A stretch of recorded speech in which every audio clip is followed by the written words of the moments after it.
ദൈവനാമത്തിന് മഹത്വമുണ്ടാകട്ടെ. നമുക്ക് വീണ്ടും ദൈവസന്നിധിയിലെ ഒരുമിച്ചായിരിക്കാനായിട്ട് കർത്താവ് തന്ന സാഹചര്യത്തെ ഓർത്ത് കർത്താവിനെ സ്തുതിക്കുന്നു. യോഹന്നാന്റെ സുവിശേഷം നമ്മൾ ക്രമീകൃതമായിട്ട് പഠിച്ചു വരുന്നു. കഴിവതും ലളിതമായി വിഷയങ്ങൾ പ്രതിപാദിച്ചു പോകുവാനായിട്ടാണ് ഞാൻ ശ്രദ്ധിക്കുന്നത്. ദൈവശാസ്ത്രപരമായി ഘനതരമായ വിഷയങ്ങൾ യോഹന്നാന്റെ സുവിശേഷത്തിലുണ്ട്. എന്നാൽ അതിനെ ലഘുവായി പ്രായോഗിക തലത്തിൽ എങ്ങനെ നമുക്ക് മനസ്സിലാക്കുവാനും ജീവിതത്തിൽ പ്രാവർത്തികമാക്കുവാനും നമ്മുടെ ജീവിതത്തെ ക്രമപ്പെടുത്തുവാനും ഇടയാകണം എന്നുള്ള ലക്ഷ്യത്തിലാണ് ആ നിലയിൽ ക്ലാസ്സുകൾ മുന്നോട്ട് പോകുന്നത്. കഴിഞ്ഞ ക്ലാസ്സിൽ നമ്മൾ 5-ാം അധ്യായത്തിന്റെ ആദ്യത്തെ 18 വരെയുള്ള വാക്യങ്ങൾ കഴിഞ്ഞ ക്ലാസ്സിൽ നമ്മൾ ശ്രദ്ധിക്കുകയുണ്ടായി.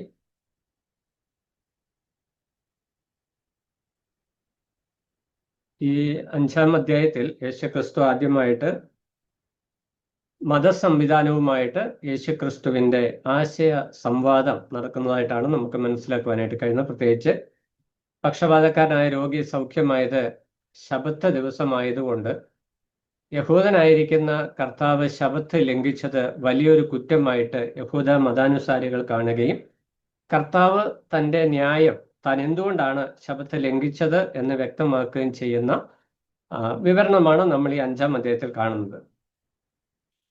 ആദ്യത്തെ 4 അധ്യായങ്ങളിൽ കർത്താവ് ശുശ്രൂഷ രംഗത്ത് വന്നു കഴിഞ്ഞപ്പോൾ എല്ലാം ലളിതമായിരുന്നു, സോഫ്റ്റ് ആയിരുന്നു, ഈസി ആയിരുന്നു. എന്ന് പറഞ്ഞാൽ ആവശ്യമുള്ളവർ, രക്ഷ ആവശ്യമുള്ളവര്, സൗഖ്യം ആവശ്യമുള്ളവര്, രക്ഷിതാവിനെ കാത്തിരുന്നവര്, അവരുമായിട്ട് കർത്താവ് സംവാദിച്ചപ്പോൾ വളരെ പെട്ടെന്ന് തന്നെ അവർ കാര്യങ്ങൾ സ്വീകരിക്കുന്നത് നമുക്ക് കാണുവാനായിട്ട് കഴിയും. എന്നാൽ 5-ാം അധ്യായത്തിൽ ഇവിടെ വരുമ്പോൾ മതാനുസാരികളുമായിട്ടുള്ള ഒരു കോൺഫ്ലിക്റ്റ് അവിടെ ഉണ്ടാകും. അപ്പൊ നമ്മുടെ ശുശ്രൂഷ രംഗത്ത് നമ്മൾ ഫേസ് ചെയ്യുന്ന ഒരു തലമാണിത്. ചില സന്ദർഭങ്ങളിൽ നമ്മുടെ ശുശ്രൂഷകൾ വളരെ എളുപ്പമായിരിക്കും, ചിലപ്പോൾ സങ്കീർണമായിരിക്കും. എന്നാൽ ഏത് നിലയിലാണ് തൻ്റെ ഡിഫൻസ് അല്ലെങ്കിൽ താൻ ചെയ്യുന്ന ശുശ്രൂഷയുടെ മഹത്വത്തെ, താൻ ആരാണെന്ന് എന്നത് സംബന്ധിച്ച് വ്യക്തമായി കർത്താവ് സ്ഥാപിക്കുന്നത് നമുക്കിവിടെ കാണുവാനായിട്ട് കഴിയും. ഇവിടെ 18-ാം വാക്യത്തിൽ വരുമ്പോൾ യഹൂദന്മാര് കർത്താവിനെ കൊല്ലുവാനായിട്ട് ശ്രമിക്കുന്നു. അതാണ് 18-ാം വാക്യത്തിൽ നമ്മൾ ശ്രദ്ധിക്കുന്നത്. അതിന് കാരണം ദൈവം സ്വന്തം പിതാവ് എന്ന് പറഞ്ഞ് തന്നെത്താൻ ദൈവത്തോട് സമനാക്കി. യഹൂദന്മാരെ സംബന്ധിച്ച് വളരെ അധികം എന്ന് പറഞ്ഞാൽ അവരുടെ മതവിശ്വാസത്തെ തന്നെ തകിടം മറിക്കുന്ന ഒരു ടീച്ചിങ് ആയിട്ട് അല്ലെങ്കിൽ ഒരു നിലപാടായിട്ടാണ് അവരതിനെ കാണുന്നത്. അതുകൊണ്ടാണ് യഹൂദന്മാർ അവനെ കൊല്ലുവാനായിട്ട് ശ്രമിച്ചു പോകുന്നത്. എന്നാൽ ഇവിടെ യോഹന്നാൻ വിഷയം എഴുതി വരുമ്പോൾ പിതാവും അല്ലെങ്കിൽ ദൈവവും യേശുക്രിസ്തുവും തുല്യരാണ് എന്നുള്ള ഒരു ഉപദേശം, അതിനേകദേശം 6 പോയിന്റുകൾ, 6 വിഷയങ്ങൾ നമുക്കിവിടെ കാണുവാനായിട്ട് കഴിയും. 6 നിലകളിലുള്ള സമത്വം. അപ്പൊ യേശുക്രിസ്തു പറഞ്ഞ അവൻ ദൈവം സ്വന്തം പിതാവ് എന്ന് പറഞ്ഞ് ദൈവത്തോട് സമനാക്കി. അപ്പൊ ഈ സമത്വം, ദൈവവുമായിട്ടുള്ള സമത്വം, അത് 6 നിലകളിൽ ഇവിടെ ഈ പുസ്തകത്തിൽ നമുക്ക് യോഹന്നാൻ ഈ 5-ാം അധ്യായത്തിൽ നമുക്ക് വെളിപ്പെടുത്തി തരുന്നുണ്ട്. അത് ദൈവശാസ്ത്രപരമായിരിക്കുന്ന ഒരു വിഷയമാണ്. യേശുക്രിസ്തുവിന്റെ ദൈവത്വം, ഡിയറ്റി ഓഫ് ജീസസ് ക്രൈസ്റ്റ് എന്നുള്ള വിഷയത്തോട് ചേർന്ന് വരുന്നു. അതിലുപരി നമ്മുടെ വിശ്വാസത്തിന്റെ അടിസ്ഥാനം കൂടിയാണ് യേശുക്രിസ്തു ദൈവമാണ് എന്നുള്ള വിഷയം. അപ്പോൾ ആ വിഷയത്തെ നമ്മൾ വളരെ പോയിന്റ് വൈസ് ആയിട്ട് നമ്മളതിനൊന്ന് കാണാം. അതിലൂടെ നമുക്ക് സഞ്ചരിക്കുമ്പോൾ നമ്മുടെ വിശ്വാസത്തിൽ നമുക്ക് ബലപ്പെടുവാനും കർത്താവിനോടുള്ള വിധേയത്വത്തിൽ വർദ്ധിച്ചു വരുവാനും കർത്താവിനെ കുറിച്ച് നമുക്കുള്ള മനോഭാവത്തിൽ ഔന്നത്യം ഉണ്ടാകുവാനും അതൊരു മുഖാന്തരമായി തീരും. ഇവിടെ പ്രധാനമായിട്ട് 1-ാമത്തെ വിഷയമായിട്ട് നമുക്ക് കാണുവാനായിട്ട് കഴിയുന്നത് 17-ാം വാക്യത്തിലാണ്. 17, 18 തുടർച്ചയുള്ള വാക്യങ്ങളാണ്. 17-ാം വാക്യത്തിൽ നമ്മൾ കാണുന്നത് അതിൻ്റെ യേശു അവരോട് എൻ്റെ പിതാവ് ഇന്ന് വരെയും പ്രവർത്തിക്കുന്നു. അപ്പോൾ ഇവിടെ എൻ്റെ പിതാവും ഞാനും എന്നുള്ളൊരു പ്രയോഗമാണ് അവിടെ പ്രധാനമായിട്ട് കാണുന്നത്. അതിന് നമുക്ക് പഠന വിധേയത്തിന് വേണ്ടി നമുക്ക് ആ കാര്യങ്ങൾ മനസ്സിലാക്കുവാനായിട്ട് അതിനെ പോയിന്റായിട്ട് നമുക്ക് ഇങ്ങനെ പറയാം. ആളത്വപരമായി പ്രകൃതത്തിൽ യേശുക്രിസ്തു പിതാവിന് തുല്യനാണ്. ആളത്വപരമായി പ്രകൃതത്തിൽ, ഇൻ നേച്ചർ, നമ്മൾ ഇംഗ്ലീഷിൽ എഴുതുകയാണെങ്കിൽ equal with God in his nature, ദൈവത്തിന്റെ പ്രകൃതവുമായിട്ട് സമത്വമുള്ള വ്യക്തിയാണ്, സമത്വമുള്ള ആളാണ് യേശുക്രിസ്തു. അപ്പൊ ആളത്വപരമായി പ്രകൃതത്തിൽ പിതാവിന് തുല്യനാണ് യേശുക്രിസ്തു. ഒന്നാമത്തെ വിഷയം അതാണ്. ആളത്വപരമായി പിതാവിന്റെയും പുത്രന്റെയും സ്വഭാവങ്ങൾ, പ്രകൃതം, അത് സമമാണ്, തുല്യമാണ്. അതുകൊണ്ടാണ് എൻ്റെ പിതാവ് എന്ന് പറയുന്നു, ഞാനും പിതാവും എന്ന് കർത്താവ് പറയുന്നുണ്ട്. യോഹന്നാന്റെ സുവിശേഷം 8-ാം അധ്യായം 30-ാം വാക്യത്തിൽ 10-ാം അധ്യായം 30-ാം വാക്യത്തിൽ വരുമ്പോൾ അവിടെ പറയുന്നത് ഞാനും പിതാവും ഒന്നാകുന്നു. ഞാൻ പിതാവാകുന്നു എന്നല്ല കർത്താവ് പറഞ്ഞത്, ഞാനും പിതാവും ഒന്നാകുന്നു. വൺനെസ് തിയോളജിക്കാർ അതിനെ അങ്ങനെ ഇന്റർപ്രറ്റ് ചെയ്യുന്നുണ്ട്. പക്ഷെ അവിടെ കർത്താവ് പറഞ്ഞു ഞാനും പിതാവും ഒന്നാകുന്നു. രണ്ട് ആളത്വങ്ങൾ ആളത്വപരമായി രണ്ടായിട്ട് നിൽക്കുമ്പോൾ തന്നെ എസൻസിൽ, സാരാംശത്തിൽ അവർ സമത്വമുള്ളവരായി സ്ഥിതി ചെയ്യുന്നു. എന്ന് പറഞ്ഞാൽ പിതാവായ ദൈവത്തിന്റെ എല്ലാ സ്വഭാവ ഗുണഗണങ്ങളും പുത്രനിൽ പൂർണ്ണ അളവിൽ, പിതാവ് ഏതളവിലുണ്ടോ അതേ അളവിൽ തന്നെ പുത്രനിലുമുണ്ട്. രക്ഷയോടുള്ള ബന്ധത്തിൽ, സൃഷ്ടിയോടുള്ള ബന്ധത്തിൽ, ദൈവിക പ്രവർത്തന പദ്ധതിയിലെല്ലാം ഈ ആളത്വപരമായ വിഷയങ്ങൾ സമത്വമായി തുല്യമായി നിലകൊള്ളുന്നു. അത് തൃത്വം എന്നുള്ള ഉപദേശത്തിൽ നമ്മൾ പഠിക്കുന്നുണ്ട്. എന്നാൽ ഇവിടെ യോഹന്നാൻ ഈ വിഷയം എഴുതി വരുമ്പോൾ നമുക്ക് മുമ്പിൽ അവതരിപ്പിക്കുന്ന വിഷയം, യഹൂദന്മാരോട് കർത്താവ് മറുപടി പറയുമ്പോൾ സാരാംശത്തിൽ അല്ലെങ്കിൽ ആളത്വപരമായി പിതാവിൽ നിന്ന് വ്യത്യസ്തനായി പുത്രൻ നിൽക്കുമ്പോൾ സമത്വത്തിൽ, നേച്ചറിൽ, പ്രകൃതത്തിൽ, സ്വഭാവത്തിൽ പിതാവിന് സമനാണ് എന്നുള്ള വിഷയം കർത്താവ് ഓർപ്പിക്കുകയാണ്. 17-ാം വാക്യത്തിൽ അവിടെ അത് ഒരു വിഷയമായിട്ട് അവിടെ വരുന്നു. അവിടെ നമ്മൾ വായിക്കുന്നത് ദൈവത്തോട് സമനാക്കിയതുകൊണ്ട് യഹൂദന്മാർ അവനെ കൊല്ലുവാൻ അധികമായി ശ്രമിച്ചു പോന്നു. അപ്പോൾ യോഹന്നാൻ ആ ഈവന്റിന്റെ ഇഫക്റ്റ് അല്ലെങ്കിൽ അതിന്റെ കോൺസിക്വൻസ്, കർത്താവ് ആ ഒരു സ്റ്റേറ്റ്മെന്റ് പറഞ്ഞതിന്റെ പരിണിത ഫലമാണ് അവിടെ കൊല്ലുവാൻ ശ്രമിച്ചു എന്ന് പറയുന്നത്. പിന്നീട് നമ്മൾ മുന്നോട്ട് പഠിക്കുമ്പോൾ കർത്താവിന്റെ ക്രൂശീകരണത്തോടുള്ള ബന്ധത്തിൽ വരുമ്പോഴും യഹൂദന്മാരുടെ പ്രധാന പ്രശ്നം യേശുക്രിസ്തുവിന്റെ ദൈവത്വം തന്നെയായിരുന്നു, അല്ലെങ്കിൽ യേശുക്രിസ്തു ദൈവമാണ് എന്നുള്ള വിഷയം അവർക്ക് ഉൾക്കൊള്ളുവാനായിട്ട് കഴിഞ്ഞില്ല എന്നുള്ളതാണ്. എന്നാൽ കർത്താവ് വളരെ വ്യക്തമായിട്ട് ഇവിടെ വെളിപ്പെടുത്തി തരുന്ന വിഷയം പിതാവിന് തുല്യനായി ആളത്വപരമായി പ്രകൃതത്തിൽ അല്ലെങ്കിൽ ദൈവിക സ്വഭാവത്തിൽ സമത്വമുള്ളവനായിട്ട് യേശുക്രിസ്തു ആയിരിക്കുന്നു. രണ്ടാമത്തെ വിഷയം നമ്മൾ കാണുന്നത് 19-ാം വാക്യത്തിലാണ്. 17-ാം വാക്യത്തിലും അതിൻ്റെ അതുകൊണ്ട് കർത്താവ് ആ വിഷയം പറയുന്നു. അത് നമുക്ക് ഇങ്ങനെ പോയിന്റ് ആയിട്ട് പറയാം, പ്രവൃത്തികളിൽ പിതാവിന് സമനാണ് ക്രിസ്തു,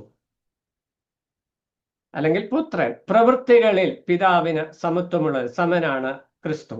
അപ്പോൾ യേശുക്രിസ്തുവിന്റെ ദൈവത്വം സംബന്ധിച്ച് യോഹന്നാൻ വളരെ ക്രമീകൃതമായിട്ട് ആ വിഷയത്തെ, കർത്താവാണ് വാക്കുകൾ അവിടെ പറയുന്നത്, പക്ഷെ യോഹന്നാൻ അത് രേഖപ്പെടുത്തി വരുമ്പോൾ യേശുക്രിസ്തു ദൈവപുത്രനാണ് എന്നുള്ള തൻ്റെ ആ സെൻട്രൽ തീം, തൻ്റെ ലക്ഷ്യം, തൻ്റെ ഉദ്ദേശം അത് വ്യക്തമായി വെളിപ്പെടുത്തത്തക്ക നിലയിലാണ് യോഹന്നാൻ ഈ വിഷയങ്ങളെ എഴുതി ക്രമപ്പെടുത്തി കൊണ്ടുവരുന്നത്.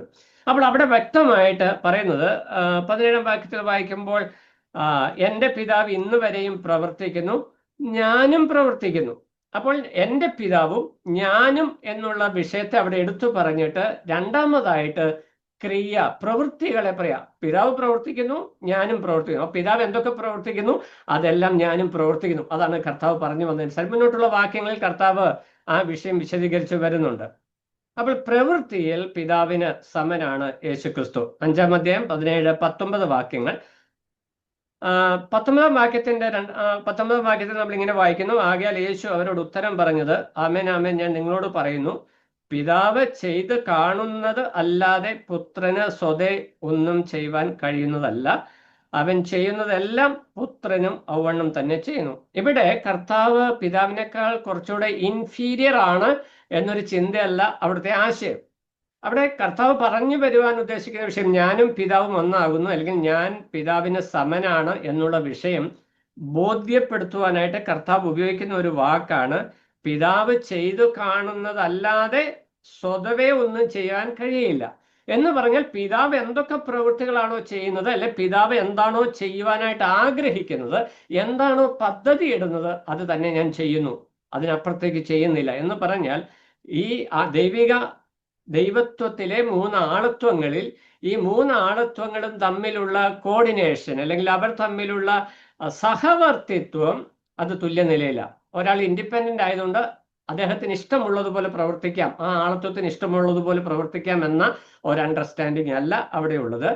എല്ലാ പ്രവൃത്തികളിലും അവർ ഏകത്വം, സമത്വം, ഒരേ ഭാവം, ഐക്യതയുള്ളവരാണ് എന്നാണ് കർത്താവ്. പിതാവ് എന്താണോ ചെയ്യുന്നത്, പിതാവ് എന്താണോ ചെയ്യുവാനായിട്ട് പദ്ധതി ഇടുന്നത്, പിതാവ് എങ്ങനെയാണോ ചെയ്യുവാനായിട്ട് പോകുന്നത്, അത് തന്നെ പുത്രനും ചെയ്യുന്നു. അതാണ് അതിലെ ശ്രദ്ധേയമായിരിക്കുന്ന വിഷയം. അപ്പോൾ ഈ ദൈവിക ആളത്വങ്ങളുടെ പ്രവർത്തന പദ്ധതിയെ യോഹന്നാൻ വളരെ ലളിതമായിട്ട് പറയുകയാണ്.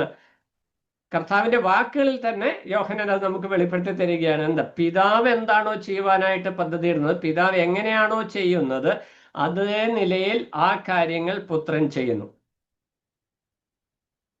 പിതാവ് ചെയ്യുന്നതെല്ലാം, എന്നിട്ട് അതിന്റെ രണ്ടാം ഭാഗത്ത് വായിക്കുമ്പോൾ അവൻ ചെയ്യുന്നതെല്ലാം പുത്രനും അവണ്ണം തന്നെ ചെയ്യുന്നു. അപ്പോൾ പിതാവ് ചെയ്യുന്ന എല്ലാ കാര്യങ്ങളും പുത്രനും അവണ്ണം തന്നെ ചെയ്യുന്നു.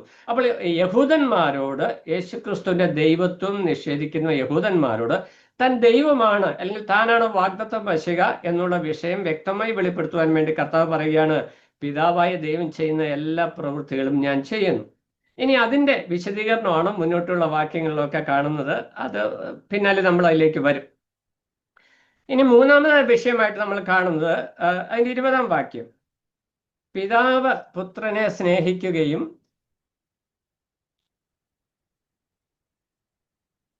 താൻ ചെയ്യുന്നതൊക്കെയും അവന് കാണിച്ചു കൊടുക്കുകയും ചെയ്യുന്നു. നിങ്ങൾ ആശ്ചര്യപ്പെടുമാറ് ഇവയിൽ വലിയ പ്രവൃത്തികളും അവന് കാണിച്ചു കൊടുക്കും. ഇവിടെ 20-ാം വാക്യത്തിലേക്ക് വരുമ്പോൾ ഈ പിതാവും പുത്രനും തമ്മിലുള്ള ഐക്യം, അതിൻ്റെ ഉദ്ദേശം എന്താണെന്ന് പറയുകയാണ്. അവിടെ വ്യക്തമായിട്ട് പറയുന്നത്, പിതാവ് പുത്രനെ സ്നേഹിക്കുകയും താൻ ചെയ്യുന്നതൊക്കെയും അവന് കാണിച്ചു കൊടുക്കുകയും ചെയ്യുന്നു. ഇത് കണ്ടുപഠിക്കേണ്ട ഒരു വിഷയം എന്നുള്ള ആശയം, പിതൃപുത്ര ബന്ധത്തിൽ പിതാവ് ചെയ്യുന്ന കാര്യങ്ങൾ പുത്രന് കാണിച്ചു കൊടുക്കുന്ന പറഞ്ഞ ആ സ്ഥാനീയ ബന്ധത്തെ എടുത്തു കാണിക്കാൻ വേണ്ടിയാണ്. അതിന്റെ അന്തസത്ത എന്ന് പറഞ്ഞാൽ പിതാവും പുത്രനും തമ്മിലുള്ള സ്നേഹബന്ധത്തിന്റെ അടിസ്ഥാനത്തിലാണ് പിതൃപുത്ര ബന്ധം നിലകൊള്ളുന്നതും അവർ കർത്താവ് പ്രവൃത്തികളിൽ പ്രവർത്തിക്കുന്നതും എന്നുള്ള വിഷയമാണ് അവിടെ പ്രത്യേകിച്ച് എടുത്തത്. പിതാവ് പുത്രനെ സ്നേഹിക്കുകയും താൻ ചെയ്യുന്നതൊക്കെയും കാണുക. പിതാവ് പുത്രനെ സ്നേഹിക്കുന്നത് കൊണ്ട് പിതാവ് ചെയ്യുന്നതായിരിക്കുന്ന പദ്ധതികളെ പുത്രന് കാണിച്ചു കൊടുക്കുന്നു. അപ്പൊ സ്നേഹമില്ലെങ്കിൽ കാണിച്ചു കൊടുക്കുന്നില്ലെന്ന് അല്ല അതിന്റെ ആശയം. കർത്താവ് നമുക്ക് ലളിതമായ നിലയിൽ ഈ വിഷയം മനസ്സിലാക്കാൻ വേണ്ടി മാനുഷിക ടേംസ്, മാനുഷിക പദപ്രയോഗങ്ങൾ ഉപയോഗിക്കുകയാണ്. പിതാവ് താൻ സ്നേഹിക്കുന്ന പുത്രന് കാര്യങ്ങൾ വ്യക്തമായി കാണിച്ചു കൊടുക്കുന്നത് പോലെ പിതാവായ ദൈവം പുത്രനെ സ്നേഹിക്കുന്നത് കൊണ്ട്, ഇതൊരു സ്നേഹബന്ധമായതുകൊണ്ട് എല്ലാ പ്രവൃത്തികളും, പിതാവ് ചെയ്യുന്ന എല്ലാ പ്രവൃത്തികളും പുത്രൻ അറിയാം എന്നാണ് അതിന്റെ ആശയം. എന്നിട്ട് പറയുകയാണ്, നിങ്ങൾ ആശ്ചര്യപ്പെടുമാറ് ഇവയിൽ വലിയ പ്രവൃത്തികളെയും കാണിച്ചു കൊടുക്കും. ഇതിൽ വലിയ പ്രവൃത്തി എന്ന് പറയുന്നത്, അവിടെ ഒരു കാര്യം എടുത്ത് പറയുന്നത് 21-ാം വാക്യത്തിലേക്ക് വരുമ്പോൾ, പിതാവ് മരിച്ചവരെ ഉണർത്തി ജീവിപ്പിക്കുന്നത് പോലെ പുത്രനും താൻ ഇച്ഛിക്കുന്നവനെ ജീവിപ്പിക്കുന്നു. പിതാവിന്റെ പ്രവൃത്തികളെ പുത്രനും ചെയ്യുന്നു എന്നുള്ളതിന് തെളിവായിട്ടുള്ള ഒരു പ്രയോഗമായിട്ട് നമുക്ക് അതിനെ കാണുവാനായിട്ട് കഴിയും. പിതാവും പുത്രനും തമ്മിലുള്ള സ്നേഹബന്ധം അല്ലെങ്കിൽ ഐക്യത, അത് സ്നേഹത്തിൽ അധിഷ്ഠിതമാണ്. ആ സ്നേഹത്തിൽ അധിഷ്ഠിതമായിരിക്കുന്ന ബന്ധത്തിൽ പിതാവ് പുത്രന് താൻ ചെയ്യുന്ന പ്രവൃത്തികളെ കുറിച്ച് വ്യക്തമായ ഉൾക്കാഴ്ച നൽകുന്നു എന്ന് നമുക്ക് കാണുവാനായിട്ട് കഴിയും. അപ്പൊ നമ്മൾ അതിന്റെ ഒന്നാമത്തെ പോയിന്റ് നമ്മൾ കണ്ടത് ആണത്വപരമായി പ്രകൃതത്തിൽ അല്ലെങ്കിൽ സ്വഭാവത്തിൽ യേശുക്രിസ്തു പിതാവിന് സമനാണ്. രണ്ടാമതായിട്ട് കണ്ടത് പ്രവൃത്തിയിൽ പുത്രൻ പിതാവിന് സമനാണ്, 17-19 വാക്യങ്ങൾ. മൂന്നാമത് സ്നേഹത്തിലും അറിവിലും പിതാവിന് സമനാണ്. 20-ാം വാക്യം. 21-ാം വാക്യത്തിൽ വരുമ്പോൾ സർവശക്തിയിൽ യേശു പിതാവിന് സമനാണ്, അല്ലെങ്കിൽ ശക്തിയിൽ യേശു പിതാവിന് സമനാണ്. മരിച്ചവരെ ഉയർപ്പിക്കുക എന്നുള്ളത് ദൈവത്തിന്റെ പ്രവൃത്തിയാണ്. അതാണ് കർത്താവ് 21-ാം വാക്യത്തിൽ പറയുന്നത്, പിതാവ് മരിച്ചവരെ ഉണർത്തി ജീവിപ്പിക്കുന്നത് പോലെ മരിച്ചവരിൽ നിന്ന് പുനരുദ്ധാനം അല്ലെങ്കിൽ ഉയർത്തെഴുന്നേൽപ്പ് ദൈവത്തിന്റെ പ്രവൃത്തിയാണ്. ദൈവത്തിന് മാത്രമേ മരിച്ചവരെ ഉയർപ്പിക്കുവാനായിട്ട് കഴിയത്തുള്ളൂ. ആ പ്രവൃത്തി പുത്രനും ചെയ്യുന്നു. പുത്രനും താൻ ഇച്ഛിക്കുന്നവരെ ജീവിപ്പിക്കുന്നു എന്ന് പറഞ്ഞു കഴിഞ്ഞാൽ താൻ ദൈവമാണ്, താൻ പിതാവിന് സമനായ ദൈവമാണ്, ദൈവപുത്രനാണ് എന്നുള്ള വിഷയം കർത്താവ് അവിടെ സ്ഥാപിച്ചു കൊടുക്കുന്നു. യഹൂദന്മാര് ഈ വിഷയങ്ങൾ ശ്രദ്ധിക്കുമ്പോൾ അവരുടെ ഉള്ളിൽ അവർ ക്രോധത്തോടെയാണ് നിൽക്കുന്നതെങ്കിലും കർത്താവ് പറയുന്ന അവകാശവാദങ്ങളെ അവർ ശ്രദ്ധിക്കുന്നുണ്ട്. എന്നിട്ട് വേണമല്ലോ അറ്റാക്ക് ചെയ്യാനായിട്ട് തിരിച്ച്. അപ്പൊ അതുകൊണ്ട് വളരെ പോയിന്റായിട്ട് കൃത്യമായിട്ട് കർത്താവ് പറയുകയാണ് അവരുടെ മുമ്പിൽ ഈ കർത്താവിന്റെ ജീവിതത്തിൽ ഈ ഒരു പ്രവൃത്തി താൻ മരിച്ചവരെ ഉയർപ്പിക്കുന്നതായ വിവിധങ്ങളായ ചിത്രം നമ്മൾ കാണുന്നുണ്ട്. നൈനിലെ വിധവയുടെ മകൻ ലൂക്കോസ് 7:11 യായിറോസിന്റെ മകള് ലൂക്കോസ് 8:49 ലാസർ യോഹന്നാൻ 11:1-44 വരെ. ഇതൊക്കെ നമുക്കറിയാവുന്ന വിഷയങ്ങളായതുകൊണ്ട് ഞാൻ ഓടിച്ചങ്ങ് പറഞ്ഞു പോയതാണ്. യായിറോസിന്റെ മകള് ലൂക്കോസ് 8:49, ലാസർ യോഹന്നാന്റെ സുവിശേഷം 11-ാം.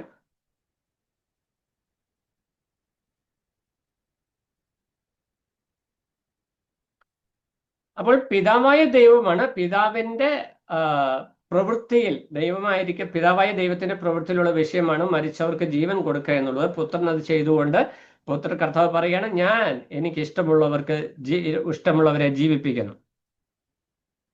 ഇനി 22-ാം വാക്യത്തിലേക്ക് വരുമ്പോൾ അതിന്റെ 22-ാം വാക്യത്തിന്റെ അവസാന ഭാഗം അവിടെ വരുമ്പോൾ പിതാവ് ആരെയും ന്യായം വിധിക്കാതെ ന്യായവിധി എല്ലാം പുത്രന് കൊടുത്തിരിക്കുന്നു. ഇപ്പൊ ന്യായവിധിയിൽ 5-ാമത്തെ പോയിന്റ്, ന്യായവിധിയിൽ പിതാവിന് സമനാണ് പുത്രൻ. ന്യായം വിധിക്കാനുള്ള അധികാരം ദൈവമാണ് ലോകത്തെ നീതിയിൽ ന്യായം വിധിക്കുന്നത്. എന്നാൽ ആ അധികാരം പുത്രന് കൊടുത്തിരിക്കുന്നു എന്ന് പറയുമ്പോൾ പിതാവായ ദൈവത്തിന് സമമായി സമത്വമുള്ളവനായി പുത്രൻ നിൽക്കുന്നു എന്നാണ് അതിന്റെ ആശയം.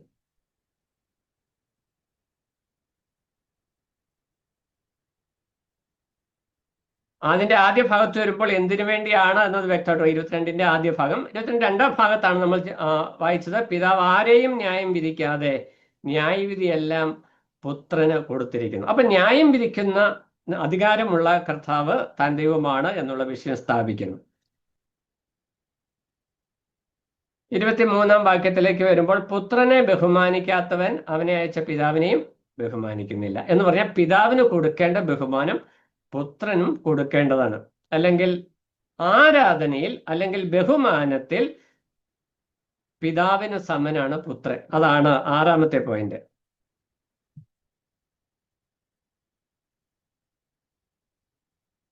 അപ്പൊ യേശുക്രിസ്തുവിന്റെ ദൈവത്വം സംബന്ധിച്ച് പിതാവിനോടുള്ള ബന്ധത്തിലുള്ള 6 സമത്വങ്ങൾ, 6 പോയിന്റുകൾ, 6 സമത്വങ്ങൾ നമ്മൾ കണ്ടു. അപ്പോൾ കർത്താവ് ഇവിടെ സ്ഥാനീയമായിട്ട് വ്യക്തമായിട്ട് പറഞ്ഞു കൊടുക്കുന്ന വിഷയം എന്നുള്ളത്,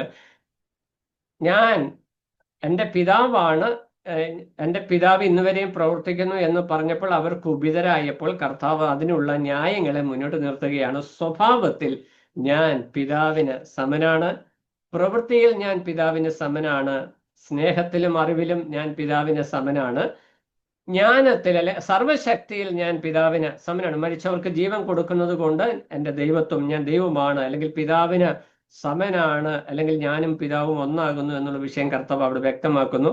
ന്യായവിധി പിതാവ് എന്നെ ഏൽപ്പിച്ചിരിക്കുന്നു. അതിന്റെ പിന്നിലെ ഉദ്ദേശം 22-ാം വാക്യം നമ്മൾ ആദ്യം വായിക്കുന്ന, എല്ലാവരും പിതാവിനെ ബഹുമാനിക്കുന്നത് പോലെ പുത്രനെയും ബഹുമാനിക്കേണ്ടതിന് ന്യായവിധി പുത്രന് കൊടുത്തിരിക്കുന്നു.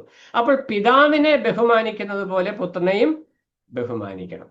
അപ്പൊ നമ്മുടെ വിശ്വാസ ജീവിതത്തിൽ നാം മുമ്പോട്ട് ചുവടുകൾ വയ്ക്കുമ്പോൾ നമ്മൾ ശ്രദ്ധിക്കേണ്ടതായിരിക്കുന്ന ഏറ്റവും പ്രധാനപ്പെട്ട ഒരു വിഷയം ദൈവാവബോധം നമുക്കുണ്ടാകുക എന്നുള്ളത്. ദൈവത്തെക്കുറിച്ചുള്ള ഒരു അവബോധം.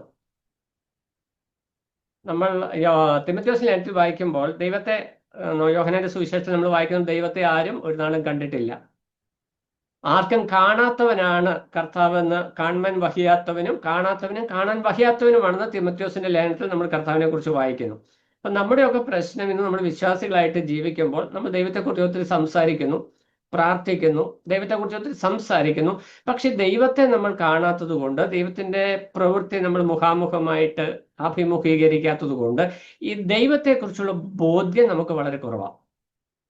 ഇത് തന്നെയാണ് പരീശന്മാർക്കും സദൂക്യർക്കും പറ്റിയ പ്രശ്നം. അവർക്ക് തിയോളജിക്കലി ദൈവത്തെക്കുറിച്ച് വലിയൊരു ഗ്രാഹ്യമുണ്ട്, ദൈവം ആരാണെന്ന് സംബന്ധിച്ച് അവർക്ക് വ്യക്തമായ ഒരു ബോധ്യമുണ്ടായിരുന്നു. പക്ഷെ അവർക്ക് കർത്താവ് വന്നു കഴിഞ്ഞപ്പോൾ കർത്താവിന്റെ വരവ് എങ്ങനെ ആയിരിക്കണം എന്ന് സംബന്ധിച്ച് അവർക്കൊരു പ്രീ കൺസീവ്ഡ് ഐഡിയ ഉണ്ടായിരുന്നു. യഹൂദന്മാരുടെ രാജാവായിട്ടാണ് കർത്താവ് വരുന്നത്. റോമൻ ആധിപത്യത്തിൽ കിടക്കുന്ന യഹൂദന്മാർക്ക് റോമിലെ രാജാവായിട്ട് വരണം വാഗ്ദത്തം മേശിക. അതാണ് അവരുടെ അണ്ടർസ്റ്റാൻഡിങ്. അപ്പൊ രാജാവായിട്ട് വന്ന് ഈ അടിമത്തത്തിൽ കിടക്കുന്ന ജനത്തിന് ഒരു യുദ്ധമൊക്കെ ചെയ്ത് റോമക്കാരെ തോൽപ്പിച്ചൊരു വിടുതൽ കൊടുക്കുമെന്ന് ഇവർ ചിന്തിച്ചു. പക്ഷെ കർത്താവ് വന്നത് ഒരു കാർപ്പൻ്ററുടെ ഭവനത്തിൽ, അല്ലെങ്കിൽ ഒരു ആശാരിയായിട്ടാണ് വന്നത്. അവർക്കത് അബ്സോർവ് ചെയ്യുവാനായിട്ട് കർത്താവ് എന്ന് പറയുന്ന ആ യേശു ക്രിസ്തുവിന്റെ വ്യക്തിത്വ, പ്രവാചകന്മാരുടെ സന്ദേശം ഉണ്ടായിരുന്നു, ദൂതന്മാരുടെ സന്ദേശം ഉണ്ടായിരുന്നു. സഹറിയ പുരോഹിതൻ, ദേവാലയത്തിൽ ശുശ്രൂഷ ചെയ്തുകൊണ്ടിരുന്ന പുരോഹിതൻ യേശുവിന്റെ ജനനം സംബന്ധിച്ച് കൃത്യമായ വെളിപ്പാടുകൾ പറഞ്ഞിരുന്നു. എലിസബത്ത് പറഞ്ഞിരുന്നു. യോഹന്നാൻ സ്നാപകൻ കർത്താവിനെ കുറിച്ച് കൃത്യമായിട്ട് പറഞ്ഞു. ഈ സന്ദേശം എല്ലാം കേട്ടിട്ടും പ്രവചനങ്ങളുടെ നിവൃത്തിയാണ് ക്രിസ്തുവിന്റെ ജനനവും ജീവിതവും ശുശ്രൂഷകളും എന്ന് മനസ്സിലാക്കുവാൻ യഹൂദന്മാർക്ക് കഴിഞ്ഞില്ല. കാരണം അവർക്കൊരു പ്രീ കൺസീവ്ഡ് ഐഡിയ, അവർക്കൊരു മുൻധാരണയുണ്ടായിരുന്നു, അവരുടേതായ ഒരു മുൻധാരണ എങ്ങനെ ദൈവം പ്രവർത്തിക്കണം. അപ്പൊ നമ്മുടെയൊക്കെ വിശ്വാസ ജീവിതത്തിൽ നമുക്ക് ഇങ്ങനെയൊക്കെ ചില ചിന്ത, ദൈവം ഇങ്ങനെയൊക്കെ ചെയ്താലാണ് ഇത് ദൈവത്തിന്റെ പ്രവൃത്തിയാണ് നമുക്ക് മനസ്സിലാക്കുവാനായിട്ട് കഴിയത്തുള്ളൂ. ഇന്നും അടയാളങ്ങൾ ചോദിക്കുന്നവരാണല്ലോ നമ്മളും പലരും. വേലയ്ക്ക് വിളിയുണ്ടെങ്കിൽ അതിന് അടയാളം വേണം, രോഗസൗഖ്യം വന്നതിന് അടയാളം, പിന്നെ എനിക്ക് ആത്മീയ ഉണർവുണ്ടാകുന്നത്, സർവത്ര അടയാളമാണ്. നമ്മൾ വിജാതികളാണ്, പക്ഷെ നമ്മൾ യഹൂദന്മാരെക്കാളും കഷ്ടപ്പെട്ട് അടയാളം അന്വേഷിച്ചുകൊണ്ടിരിക്കുക. ഇവിടെ കർത്താവ് വളരെ വ്യക്തമായിട്ട് പറയുകയാണ്, ഞാനും പിതാവും ഒന്നാണ് എന്നതിന് 6 ന്യായങ്ങൾ ഞാൻ നിങ്ങളുടെ മുമ്പിൽ നിർത്തുകയാണ്. സ്വഭാവത്തിൽ ദൈവിക സ്വഭാവങ്ങൾ എന്നിൽ കാണുന്നുണ്ട്. നമുക്കറിയാം, ദൈവത്തെ ആരും ഇടുന്ന, ഇവൻ മോശെ പോലും ദൈവത്തിന്റെ മുഖ തേജസ്സിനെ പൂർണ്ണമായ നിലയിൽ കണ്ടിട്ടില്ല. പഴയ നിയമ ഭക്തന്മാർ ആരും കണ്ടിട്ടില്ല.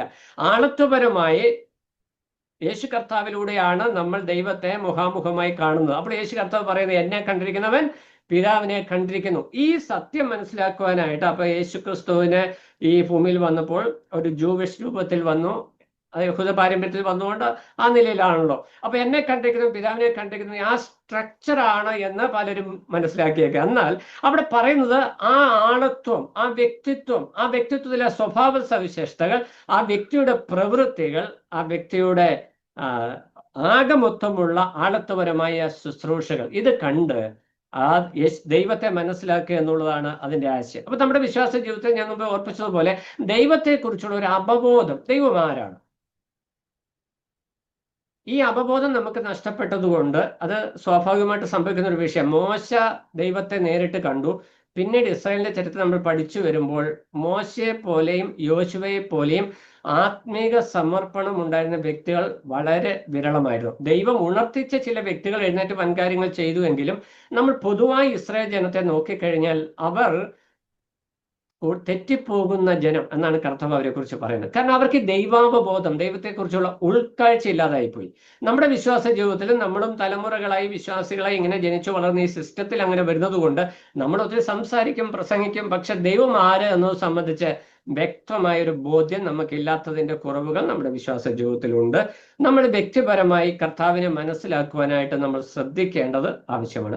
യോഹന്നാൻ ഈ വിഷയം എഴുതി വരുമ്പോൾ നമ്മൾ യോഹന്നാനെ കൂടി ഇതിനകത്ത് ചിന്തിച്ച് വരുമ്പോഴാണ് നമുക്കറിയാം, കർത്താവിന്റെ മാറോട് ചേർന്ന ഒരു ശിഷ്യനാണ് യോഹന്നാൻ.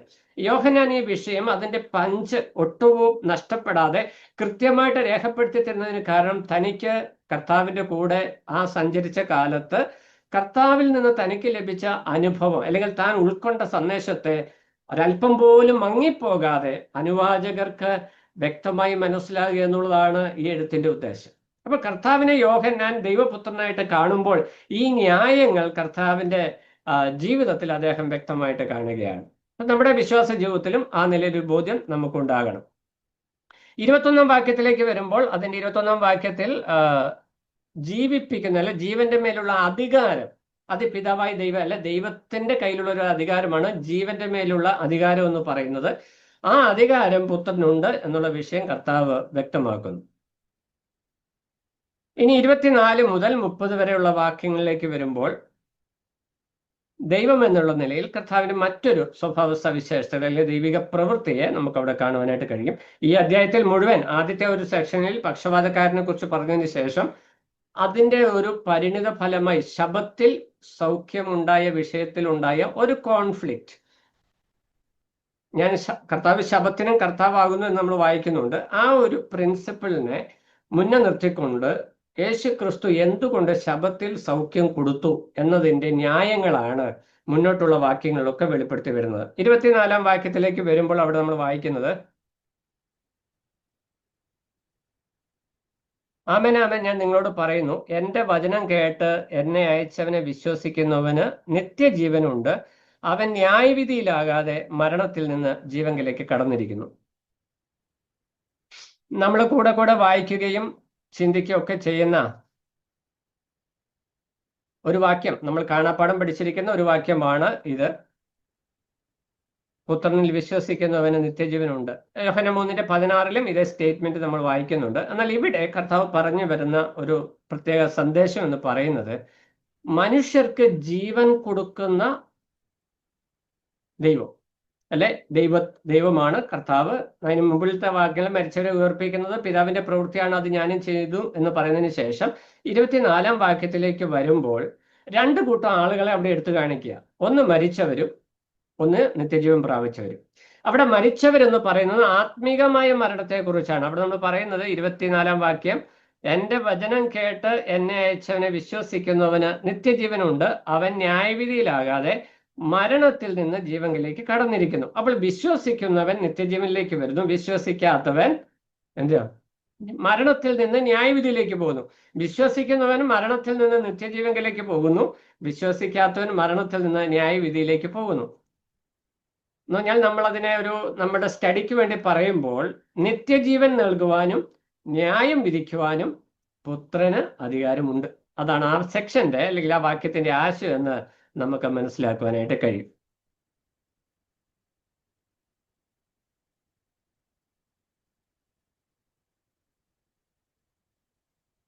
ഇനി അതിനകത്ത് വേറൊരു ആശയം കൂടെ നമുക്ക് ലഭിക്കുന്നത്, വിശ്വസിക്കുന്ന വ്യക്തികൾക്ക് ഈ ഭൂമിയിൽ വെച്ച് തന്നെ അവർ വിശ്വസിക്കുന്ന നിമിഷം മുതൽ അവർ നിത്യജീവൻ പ്രാപിച്ചവരാണ്. എന്ന് പറഞ്ഞാൽ നമ്മൾ വിശ്വാസികൾ നിത്യജീവന് ഇപ്പോൾ തന്നെ ഉടമകളാണ്. അപ്പൊ അതാണ് ഞാൻ പറഞ്ഞത്, നമ്മൾ ദൈവാംബബോധം നമുക്കുള്ളപ്പോൾ തന്നെ നമുക്ക് ലഭിച്ച രക്ഷയെക്കുറിച്ചുള്ള ബോധ്യം നമുക്കുണ്ട്. നമുക്ക് മരിച്ചു കഴിഞ്ഞല്ല നിത്യജീവൻ ലഭിക്കുന്നത്. നാം രക്ഷിക്കപ്പെട്ട് യേശു കർത്താവിനെ രക്ഷിതാവായി ഹൃദയത്തിൽ സ്വീകരിച്ച് വിശ്വാസത്താൽ അംഗീകരിച്ച് നമ്മുടെ ജീവിതം സമർപ്പിച്ച നിമിഷം മുതൽ, ആ അരക്ഷണത്തിൽ നമ്മൾ പാട്ട് പാടാറുണ്ട്, ആ അരക്ഷണം മുതൽ നമ്മുടെ നിത്യജീവൻ ആരംഭിച്ചിരിക്കുകയാണ്. അന്ന് മുതൽ നമ്മൾ നിത്യജീവനിലാണ്. രക്ഷിക്കപ്പെടാത്ത വ്യക്തികൾ അവർ ഇപ്പോഴും ന്യായവിധിയുടെ കീഴിലാണ്.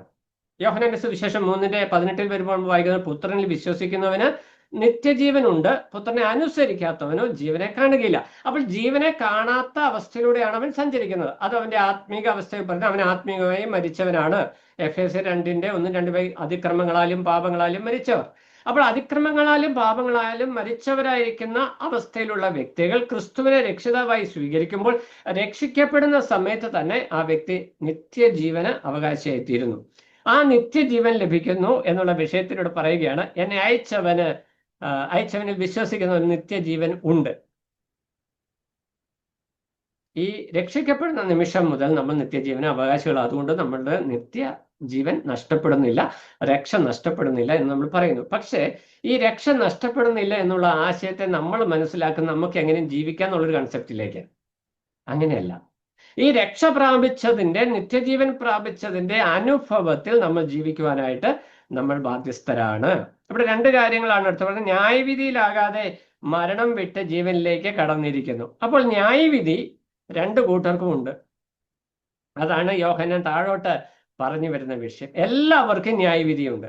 നമ്മൾ എബ്രായ ലേഖനം 9:26 വരുമ്പോൾ നമ്മൾ വായിക്കുന്നുണ്ട്, ഒരിക്കലും മരണവും പിന്നെ ന്യായവിധിയും ദൈവം മനുഷ്യർക്ക് നിയമിച്ചിരിക്കുന്നു. അപ്പൊ എല്ലാവർക്കും ന്യായവിധിയുണ്ട്. വിശ്വാസികൾക്ക് ന്യായവിധിയുണ്ട്. നമ്മുടെ ബ്രദറുകാരൊക്കെ മനസ്സിലാക്കിയിരിക്കുന്ന വിഷയം, വിശ്വാസി രക്ഷിക്കപ്പെട്ട് കഴിഞ്ഞാൽ പിന്നെ സംഗതിയല്ല, ഓക്കെയാണ്, നോ ന്യായവിധി. പക്ഷെ വചനം പറയുന്നത് എന്താ? ന്യായവിധി ഉണ്ട്. ശിക്ഷാവിധിയാണ് നീങ്ങിപ്പോ, നോ കണ്ടംനേഷൻ. റോമാലേഖനം 8:1 ക്രിസ്തുവേശുവിലുള്ളവർക്ക് ഒരു ശിക്ഷാവിധിയുമില്ല. പല സ്ഥലത്തും ജഡ്ജ്മെന്റും കണ്ടംനേഷനും ഇത് രണ്ടും ഇന്റർചേഞ്ചബിളി ആണ് യൂസ് ചെയ്തിരിക്കുന്നത്. നമ്മൾ വാക്യം പഠിക്കുമ്പോൾ ശ്രദ്ധിച്ച് വായിക്കണം. രക്ഷിക്കപ്പെട്ടവർക്കും രക്ഷിക്കപ്പെടാത്തവർക്കും ന്യായവിധിയുണ്ട്. ന്യായവിധിയുടെ റിസൾട്ട്, പിന്നെ അത് നടക്കുന്ന സന്ദർഭം ഇത് വ്യത്യസ്തമാണ്. അപ്പോൾ ഈ ന്യായവിധി ഇല്ല, രക്ഷിക്കപ്പെട്ട് കഴിഞ്ഞാൽ എല്ലാം ഓക്കെയാണ്, നേരെ സ്വർഗത്തിലോട്ടാണ് എന്ന് വിചാരിച്ചു കഴിഞ്ഞാൽ അങ്ങനെ ഈസി അല്ല ക്രിസ്തീയ ജീവിതം. കർത്താവ് തന്റെ പുത്രനെ ക്രൂശിൽ യാഗമാക്കി തീർത്ത് കഠിനമായ അനുഭവങ്ങളിലൂടെ കടത്തിവിട്ട് വീണ്ടെടുത്തത് കൊണ്ട് വീണ്ടെടുക്കപ്പെട്ട ദൈവമക്കൾ ആ ബോധ്യത്തോടെ ജീവിക്കണമെന്ന് ദൈവത്തിന്റെ ആത്മാവ് ആഗ്രഹിക്കുന്നു. അതുകൊണ്ടാണ് ഇവിടെ ഈ വിഷയം വ്യക്തമായിട്ട് പറഞ്ഞിരിക്കുന്നത്, ന്യായവിധി ഉണ്ട് എന്നുള്ള വിഷയം. രക്ഷിക്കപ്പെടുന്ന സമയത്ത് നമുക്ക് ഉണ്ടായിരുന്ന ആത്മീക മരണത്തിൽ നിന്നൊരു ഉയർപ്പ് നമുക്കുണ്ടാകുന്നു. അതാണ് ഇവിടെ 21-ാം വാക്യത്തിൽ പറഞ്ഞതിന്റെ കണ്ടിന്യൂവേഷൻ ആയിട്ട് പറഞ്ഞു വരുന്ന വിഷയം. ഇനി 25, 26 വാക്യങ്ങളിലേക്ക് വരുമ്പോൾ നമ്മൾ വായിക്കുന്നത്, ആമേൻ ആമേൻ ഞാൻ നിങ്ങളോട് പറയുന്നു, മരിച്ചവർ ദൈവപുത്രന്റെ ശബ്ദം കേൾക്കുകയും കേൾക്കുന്നവർ ജീവിക്കുകയും ചെയ്യുന്ന നാഴിക വരുന്നു, ഇപ്പോൾ വന്നും ഇരിക്കുന്നു. പിതാവിന് തന്നിൽ തന്നെ ജീവനുള്ളതുപോലെ അവൻ പുത്രനും തന്നിൽ തന്നെ ജീവനുള്ളവനാകുമാറു വരം നൽകിയിരിക്കുന്നു. അവൻ മനുഷ്യപുത്രനാകിയാൽ ന്യായവിധി നടത്തുവാൻ അവന് അധികാരവും നൽകിയിരിക്കുന്നു. ഇതെങ്കിൽ ആശ്ചര്യപ്പെടരുത്. ഇവിടെ 25-ാം വാക്യത്തിൽ വരുമ്പോൾ അവിടെ ഈ പറയുന്ന വാക്കിന് പ്രസന്റ് ആയിട്ടുള്ള ഇപ്പോഴുള്ള വർത്തമാനകാല പ്രാധാന്യവും ഭാവികാല പ്രാധാന്യവുമുണ്ട്. 25-ാം വാക്യത്തിൽ വരുമ്പോൾ ആമേൻ ആമേൻ ഞാൻ നിങ്ങളോട് പറഞ്ഞു, മരിച്ചവർ ദൈവപുത്രന്റെ ശബ്ദം കേൾക്കുകയും കേൾക്കുന്നവർ ജീവിക്കുകയും ചെയ്യുന്ന നാഴിക വരുന്നു, ഇപ്പോൾ വന്നുമിരിക്കുന്നു. അപ്പൊ കർത്താവ് സംസാരിക്കുന്ന സന്ദർഭം ഈ മരിച്ചവർ ഉയർക്കുന്ന നാഴികയാണ്. അവിടെ ആരും ഉയർത്തായിട്ട് നമ്മൾ വായിക്കുന്നില്ല, അവിടെ കാഹളനാദം വന്നതായിട്ട് നമ്മൾ കാണുന്നില്ല. അപ്പോൾ ഈ പുനരുദ്ധാനങ്ങൾക്ക്, ഉയർപ്പിന് പല തലങ്ങളുണ്ട് എന്നുള്ള വിഷയം നമ്മൾ മനസ്സിലാക്കണം. ഇവിടെ ആത്മീക മരണം, അതായത് പാപത്താൽ, അതിക്രമങ്ങളാലും പാപങ്ങളാലും മരിച്ചു എന്ന് നമ്മൾ എഫെസ്യ ലേഖനത്തിൽ വായിക്കുന്ന പാപസംബന്ധമായുള്ള മരണം, പാപത്താലുള്ള മരണം, അതിൽ ഇപ്പോൾ ദൈവപുത്രന്റെ ശബ്ദം കേൾക്കുമ്പോൾ എന്ന് പറഞ്ഞാൽ കർത്താവിന്റെ സന്ദേശം കേട്ട് മാനസാന്തരപ്പെട്ട് കർത്താവിൽ ആശ്രയിക്കുന്ന വ്യക്തിക്ക് ആത്മീക മരണത്തിൽ നിന്ന് അപ്പോൾ തന്നെ ഒരു ഉയർപ്പുണ്ടാകുന്നു. അത് ആത്മീക ഉയർപ്പിനെ കാണിക്കുന്നു. ഇനി അതിന്റെ ഭാവികാല പ്രാധാന്യം എന്ന് പറയുന്നത്, കർത്താവ് മധ്യാകാശത്തിൽ വരുമ്പോൾ കാഹളനാദം, നമ്മൾ കൊരിന്ത്യ ലേഖനത്തിലും തെസ്സലോനിക്ക ലേഖനത്തിലും വായിക്കുന്ന പ്രകാരം കർത്താവ് മധ്യാകാശത്തിൽ വരുമ്പോൾ പുതിയ നിയമ കൃപായുഗ വിശ്വാസികളെ ചേർക്കുവാനായിട്ട് വരുമ്പോൾ കാഹളനാദം പുറപ്പെടുമ്പോൾ മരിച്ചു മൺമറിഞ്ഞു പോയ സകല വിശുദ്ധന്മാരും ആക്ഷരികമായി, ശാരീരികമായി പുനരുദ്ധാനം ചെയ്ത് രൂപാന്തരത്തിന്റെ അനുഭവത്തിലേക്ക് വരുന്നതും അതും ഒരു ഉയർപ്പാണ്. ഇനി അന്ത്യന്യായവിധിക്കായിട്ട് 1000 ആണ്ട് വാഴ്ചയ്ക്ക് ശേഷം അന്ത്യന്യായവിധിക്കായിട്ട് ഉയർപ്പുണ്ടാകുമ്പോൾ അതും ഒരു ഉയർപ്പാണ്. അപ്പോൾ ഉയർപ്പിന് പല തലങ്ങളുണ്ട്. അപ്പോൾ ഇവിടെ ഇമ്മീഡിയറ്റ് മീനിങ് അല്ലെങ്കിൽ നമ്മൾ സന്ദർഭ കോണ്ടെക്സ്റ്റ് നമ്മൾ പരിശോധിക്കുമ്പോൾ ഇവിടെ കർത്താവ് പറയുന്ന വാക്ക് രക്ഷയോടുള്ള ബന്ധത്തിലാണ്. കർത്താവിന്റെ ശബ്ദം കേൾക്കുന്നവർ ജീവിക്കുകയും, ഈ കർത്താവ് പറയുന്ന വിഷയം എന്താണ്? ഞാൻ ദൈവപുത്രനാണ്, ഞാൻ ദൈവത്തിന് സമനാണ്, ഞാൻ ദൈവമാണ്, ഞാനാണ് ദൈവപുത്രൻ, അല്ലെങ്കിൽ വാഗ്ദത്തം വശിക്കാൻ ഞാനാണ് എന്നുള്ള വിഷയം പറഞ്ഞ് കർത്താവ് ആ വിഷയങ്ങളെ സ്ഥാപിക്കുമ്പോൾ അത് വിശ്വസിക്കുന്ന വ്യക്തി അപ്പോൾ തന്നെ ആത്മീക മരണത്തിൽ നിന്ന് ജീവൻ പ്രാപിച്ച് നിത്യജീവൻ അവകാശിയായി തീരുന്നു എന്നാണ് അതിന്റെ ആശയം. ശമര്യക്കാരി സ്ത്രീയെയാണ് 4-ാം അധ്യായത്തിൽ നമ്മൾ കാണുമ്പോൾ യോഹന്നാൻ ഈ ഓർഡറിൽ ഇത് പറഞ്ഞു വരുമ്പോൾ നമ്മൾ മനസ്സിലാക്കേണ്ടത്, നമ്മൾ ഈ വായിക്കുന്ന വിഷയം മനസ്സിലാക്കാൻ തൊട്ട് മുന്നോട്ടോ തൊട്ട് പുറത്തോട്ടോ നോക്കി നമുക്ക് ഐഡിയ പിടികിട്ടും. ശമര്യക്കാരി സ്ത്രീ പറയാ, വരുവാനുള്ള ക്രിസ്തു വരുമെന്ന് ഞങ്ങൾ പ്രതീക്ഷിക്കുന്നു. അപ്പൊ കർത്താവ് പറഞ്ഞു, ഞാൻ തന്നെയാണ് ക്രിസ്തു. അത് പറഞ്ഞപ്പോൾ ശമര്യക്കാരി എന്ത് ചെയ്തു? അത് അങ്ങനെ തന്നെ ആക്സെപ്റ്റ് ചെയ്തു. അവൾ അപ്പോൾ തന്നെ നിത്യജീവന് അവകാശിയായി തീർന്നു. ഈ ഭൂമിയിൽ ബലഹീനതയും ന്യൂനതയും രോഗവും സങ്കടവും പ്രയാസമുള്ള ഈ ശരീരത്തിൽ നമ്മൾ ജീവിക്കുമ്പോൾ തന്നെ രക്ഷിക്കപ്പെട്ട നമ്മൾ നിത്യജീവൻ പ്രാപിച്ചവരാണ്, നിത്യജീവൻ ഉടമകളാണ് എന്നുള്ള ബോധ്യം നമ്മളെ ഭരിക്കണം. ഈ നിത്യജീവൻ പ്രാപിച്ചതുകൊണ്ട് നിത്യകാലം ജീവിക്കാം എന്നല്ല അതിന്റെ ആശയം. ദൈവത്തിന്റെ മക്കളായി നമ്മൾ തീർന്നത് കൊണ്ട് കർത്താവ് എന്താ പറഞ്ഞത്? എന്നെ കണ്ടിരിക്കുന്നവൻ പിതാവിനെ കണ്ടിരിക്കുന്നു. അതിന്റെ ആശയം എന്താ? നിങ്ങൾ എൻ്റെ അനുകാരികളാകുവിൻ എന്ന് കർത്താവ് പറഞ്ഞു. അതിന്റെ ആശയം നമ്മളെ കാണുന്നവർ കർത്താവിനെ കാണുവാനായിട്ട് ഇടയാകണം. ഇന്ന് വിശ്വാസികളെ കണ്ടാൽ വിശ്വാസികളെന്ന് തോന്നുമോ? തോന്നാതിരിക്കാനുള്ള പരിപാടികളല്ല നമ്മൾ ചെയ്യുന്നതല്ലേ ഇപ്പോൾ ഉത്സവം. ഒരു കാരണവശാലും മറ്റുള്ളവർ ഞാനൊരു വിശ്വാസിയാണ് എന്ന് ഒരു കാരണവശാലും തിരിച്ചറിയരുത്. നമ്മൾ അതിലുള്ള സംവിധാനങ്ങൾ, നമ്മൾ പല ന്യായങ്ങൾ പറയും, പക്ഷെ നമ്മൾ പല സംവിധാനങ്ങൾ കണ്ടെത്തി. ഇപ്പൊ സഭാ ഹോളിന് നടുക്ക് സ്നാനക്കുളം ഉണ്ടാക്കി. പണ്ടൊക്കെ സ്നാനം പുറത്തായിരുന്നു. സഭാ ഹോളിനോട് ചേർന്ന സ്നാനക്കുളം ഉണ്ടാക്കുന്നത് തെറ്റാന്ന് ഞാൻ പറയുന്നില്ല കേട്ടോ. പക്ഷെ ഞാൻ പറഞ്ഞു വരുന്ന വിഷയം സാക്ഷ്യത്തിന്റെ മഹത്വം. നമ്മൾ ഒരു വിധത്തിൽ നമ്മൾ സ്നാനപ്പെടുന്ന സമയത്ത് എല്ലാം നമ്മുടെ ആ സർക്കിളിനുള്ളിലേക്ക് നമ്മളിങ്ങനെ ചുരുക്കി ചുരുക്കി ചുരുക്കി കൊണ്ടുവന്നു. പുറത്തുണ്ടായിരുന്ന സാക്ഷ്യങ്ങൾ ഏതൊക്കെ നിലയിൽ നമ്മളെ വിശ്വാസികളാണെന്ന് ആളുകൾ തിരിച്ചറിയുമായിരുന്നോ, അതൊക്കെ നമ്മൾ വൺ ആഫ്റ്റർ അനദർ ഓരോന്നിങ്ങനെ ഒഴിവാക്കിക്കൊണ്ടിരിക്കുകയാണ്. പക്ഷെ ഇവിടെ കർത്താവ് എന്താ പറയുക? എന്നെ കണ്ടിരിക്കുന്നവൻ പിതാവിനെ കണ്ടിരിക്കുന്നു. കർത്താവ് തൻ്റെ ജീവിതത്തിൽ ഈ ഭൂമിയിൽ താൻ മനുഷ്യനായിട്ടാണ് ജീവിക്കുന്ന ഓർമ്മ വേണം. ദൈവമാണ്, താൻ ദൈവപുത്രനാണ്, പൂർണ്ണ ദൈവവും പൂർണ്ണ മനുഷ്യനാണ്. എന്നാൽ ജഡശരീരത്തിൽ താൻ മനുഷ്യനായിട്ട് ജീവിക്കുമ്പോൾ തൻ്റെ പിതാവിൻ്റെ സ്വഭാവ ഗുണങ്ങൾ മനുഷ്യ ശരീരത്തിൽ ഇരുന്നു കൊണ്ട് വെളിപ്പെടുത്തുന്നതിൽ കർത്താവ് ശ്രദ്ധേയനായിരുന്നു, അല്ലെങ്കിൽ അതിനെ ശ്രദ്ധാലുവായിരുന്നു. ഈ മനുഷ്യരൂപം കണ്ടുകൊണ്ടാണ് യഹൂദന്മാർക്ക് കർത്താവിനെ അങ്ങനെ അംഗീകരിക്കാൻ പറ്റാത്തത്. പക്ഷെ കർത്താവ് തന്റെ സ്വഭാവ ഗുണങ്ങൾ വെളിപ്പെടുത്തി, അത് ക്ലെയിം ചെയ്യുക മാത്രമല്ല, അത് വെളിപ്പെടുത്തുകയും ചെയ്യും. നമ്മുടെ വിശ്വാസ ജീവിതത്തിലും ഈ ഒരു അനുഭവം ഉണ്ടാണ്. നിത്യജീവൻ നമ്മൾ ഇപ്പോഴേ പ്രാപിച്ചിട്ടുണ്ട്. ഒരു കാരണവശാലും രക്ഷിക്കപ്പെട്ട വ്യക്തി നിത്യനാശത്തിലേക്ക് പോകുന്നില്ല. ഇവിടെ നമ്മൾക്കൊരു നിദ്ര, ഉറക്കം മാത്രം സംഭവിക്കുന്നു. കൊരിന്ത്യർ ലേഖനത്തിൽ ആ കാര്യം വളരെ വ്യക്തമായിട്ട് പറയുന്നു. നമ്മൾ നിത്യജീവൻ പ്രാപിച്ചത് കൊണ്ട് നമ്മൾ നിദ്ര കൊള്ളുകയാണ്. മരിച്ചവർ ആബാലവൃദ്ധം സിംഹാസനത്തിന് മുമ്പിൽ നിൽക്കുന്നതിനെ കുറിച്ച് വെളിപ്പാട് പുസ്തകം 20-ാം അധ്യായത്തിൽ നമ്മൾ വായിക്കുന്നുണ്ട്. അത് മരിച്ചവരാണ്, പാപത്തിൽ മരിച്ചവർ. നമ്മളാരാ? പാപസംബന്ധമായി മരിച്ച് നിത്യജീവൻ പ്രാപിച്ചവരായ നാം ഈ ജഡത്തിൽ നിന്ന് ആത്മാവ് നമ്മളെ വിടുമ്പോൾ നമ്മൾ നിദ്ര കൊള്ളുകയാണ്. എന്തിനു വേണ്ടി? പുനരുദ്ധാനത്തിനു വേണ്ടി. കർത്താവിന്റെ ആ കാഹളനാദം കേൾക്കുവാനായിട്ട്, അല്ലെങ്കിൽ ആ മോർണിംഗ് അലാറം, നമ്മൾ രാവിലെ അലാറം വെച്ച് എണീക്കുന്നവരാണല്ലോ. അപ്പൊ കുറച്ച് സുദീർഘമായ നാളുകളിലേക്ക് ഒരു അലാറം കേൾക്കുവാനായിട്ട് നമ്മളിങ്ങനെ ഉറങ്ങുന്ന ആളുകളായിട്ട് നമ്മൾ നിത്യജീവൻ പ്രാപിച്ചിരിക്കുകയാണ്. ആ ബോധ്യം നമ്മളെ ഭരിക്കണം. നമ്മൾ ദൈവമക്കളാണ്. നമ്മൾ ഈ ഭൂമിയിൽ ജീവിക്കുമ്പോൾ അല്പകാലമേ ജീവിച്ചുള്ളതെങ്കിലും അത് കർത്താവ് 33 വർഷം ജീവിച്ചുള്ളൂ. പക്ഷെ 33 വർഷം കർത്താവ് ഞാനും പിതാവും ഒന്നാണ്. നിങ്ങൾ എന്നെ കണ്ടിരിക്കുന്നു, പിതാവിനെ കണ്ടിരിക്കുന്നു. ദൈവത്തിന്റെ സ്വഭാവ ഗുണങ്ങളൊക്കെ എന്നിലുണ്ട്. അതുകൊണ്ട് നമ്മൾക്കും നമ്മുടെ ജീവിതത്തിൽ ഈ നിലയിൽ ഒരു പരിശ്രമം, നമ്മൾ അതിനെ ആത്മനിറവിന്റെ അനുഭവം, ആത്മനിറവ് നമ്മൾ ബന്ധുക്കോസുകാർക്ക് കൊടുത്തേക്കുക. അതുകൊണ്ട് ആത്മനിറവ് എന്നുള്ള നമ്മൾ മുദ്രയും സ്നാനമൊക്കെ നമ്മൾ സ്വീകരിക്കുന്ന നിറവ് സ്വീകരിക്കത്തില്ല. കാരണം അത് ബന്ധുക്കോസുകാർക്ക് കൊടുത്തേക്കുക. കാരണം ആത്മനിറവ് എന്ന് പറഞ്ഞാൽ അന്യഭാഷ പറയുന്നുള്ള വെപ്പ്. ആത്മനിറവിന്റെ അനുഭവം എന്ന് പറഞ്ഞാൽ ആത്മാവിനാൽ, പരിശുദ്ധാത്മാവിനാൽ സമ്പൂർണമായി നിയന്ത്രിക്കപ്പെട്ട ദൈവഹിത പ്രകാരം. അതാണ് കർത്താവ് പറഞ്ഞത്, എൻ്റെ പിതാവ് എൻ്റെ പിതാവ് എന്നെ സ്നേഹിക്കുന്നത് കൊണ്ട് എൻ്റെ പിതാവ് എന്തൊക്കെ ചെയ്യാൻ പോകുന്നു എന്നുള്ള കാര്യം എന്നെ വ്യക്തമായിട്ട് പറഞ്ഞു തന്നിട്ടുണ്ട്. അപ്പോൾ ദൈവഹിതം മനസ്സിലാക്കുവാനായിട്ട് കഴിയുന്നത് രക്ഷിക്കപ്പെട്ട ദൈവമക്കളായിരിക്കുന്ന നമ്മൾക്കാണ്. അപ്പോൾ ആ ഹിതം മനസ്സിലാക്കി നമ്മൾ അതിന് പ്രകാരം ജീവിതത്തെ ക്രമപ്പെടുത്തുവാനായിട്ട് ആവശ്യമുണ്ട്. ഇവിടെ കർത്താവ് ആത്മീകമായി മരിച്ചവർക്ക് നിത്യജീവൻ കൊടുക്കുന്നു എന്നുള്ള വിഷയം ഇവിടെ പറഞ്ഞതിന് ശേഷം 24-ാം വാക്യത്തിൽ പറഞ്ഞു. 27 മുതൽ 30 വരെയുള്ള വാക്യങ്ങളിൽ ന്യായവിധി നടത്താനുള്ള അധികാരം പുത്രന് കൊടുത്തിരിക്കുന്നു. അതിനുള്ള ന്യായങ്ങളാണ് അവിടെ പറയുന്നത്. അവിടെ നമുക്കൊന്ന് 4 ന്യായങ്ങൾ കാണുവാനായിട്ട് കഴിയും.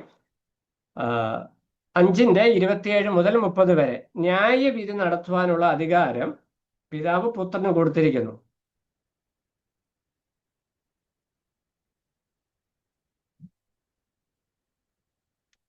ഇരുപത്തേഴാമത്തെ വാക്യം നമ്മൾ വായിക്കുന്നത്, അവൻ മനുഷ്യപുത്രനാകിയാൽ ന്യായവിധി നടത്തുവാൻ അവന് അധികാരം നൽകിയിരിക്കുന്നു. അവിടെ ഒരു പ്രത്യേക പ്രയോഗം, പുത്രൻ മനുഷ്യപുത്രനായിരിക്കാൽ ന്യായവിധി നടത്തുവാനായിട്ട് അധികാരം കൊടുത്തിരിക്കുന്നു.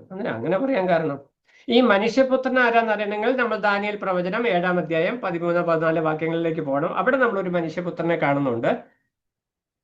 ദാനിയേൽ പ്രവചനം 7-ാം അധ്യായം 13-14 വാക്യങ്ങൾ.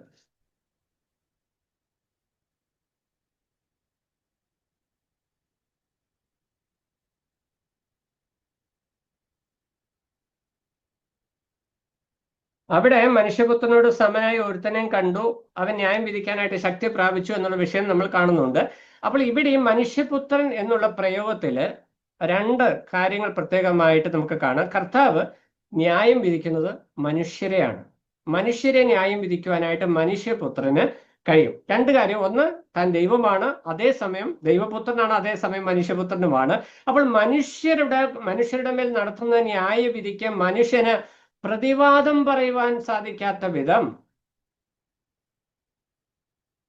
നമ്മൾ ഹെബ്രായ ലേഖനത്തിലേക്ക് വരുമ്പോൾ മക്കൾ ജഡരക്തനോട് കൂടിയവരാകൊണ്ട് പിന്നെ നമ്മുടെ ബലഹീനതകളിൽ നമുക്ക് സഹതാപം കാണിപ്പാൻ അവൻ തുല്യനാണ് എന്ന് പറഞ്ഞാൽ മനുഷ്യന്റെ ശരിയായ അവസ്ഥയെ വ്യക്തമായിട്ട് കർത്താവിനെ അറിയാവുന്നത് കൊണ്ട് ന്യായവിധി പുത്രനെ ഏൽപ്പിച്ചിരിക്കുക. പിതാവിനെ അറിയാൻ പാടില്ല, പിതാവ് സർവജ്ഞാനിയാണ്.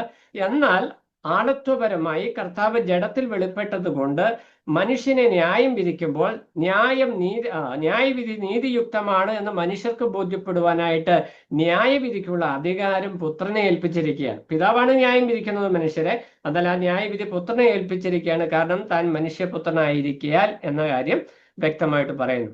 ഇനി ഞാൻ മുമ്പ് ഓർപ്പിച്ച വിഷയമാണ്. ഒന്നാമത്തെ വിഷയം, മനുഷ്യപുത്രനാകയാൽ ന്യായവിധിക്ക് അധികാരമുണ്ട്. 2, സകലരെയും ന്യായം വിധിക്കും. 5-ാം അധ്യായം 28-29 വാക്യങ്ങൾ.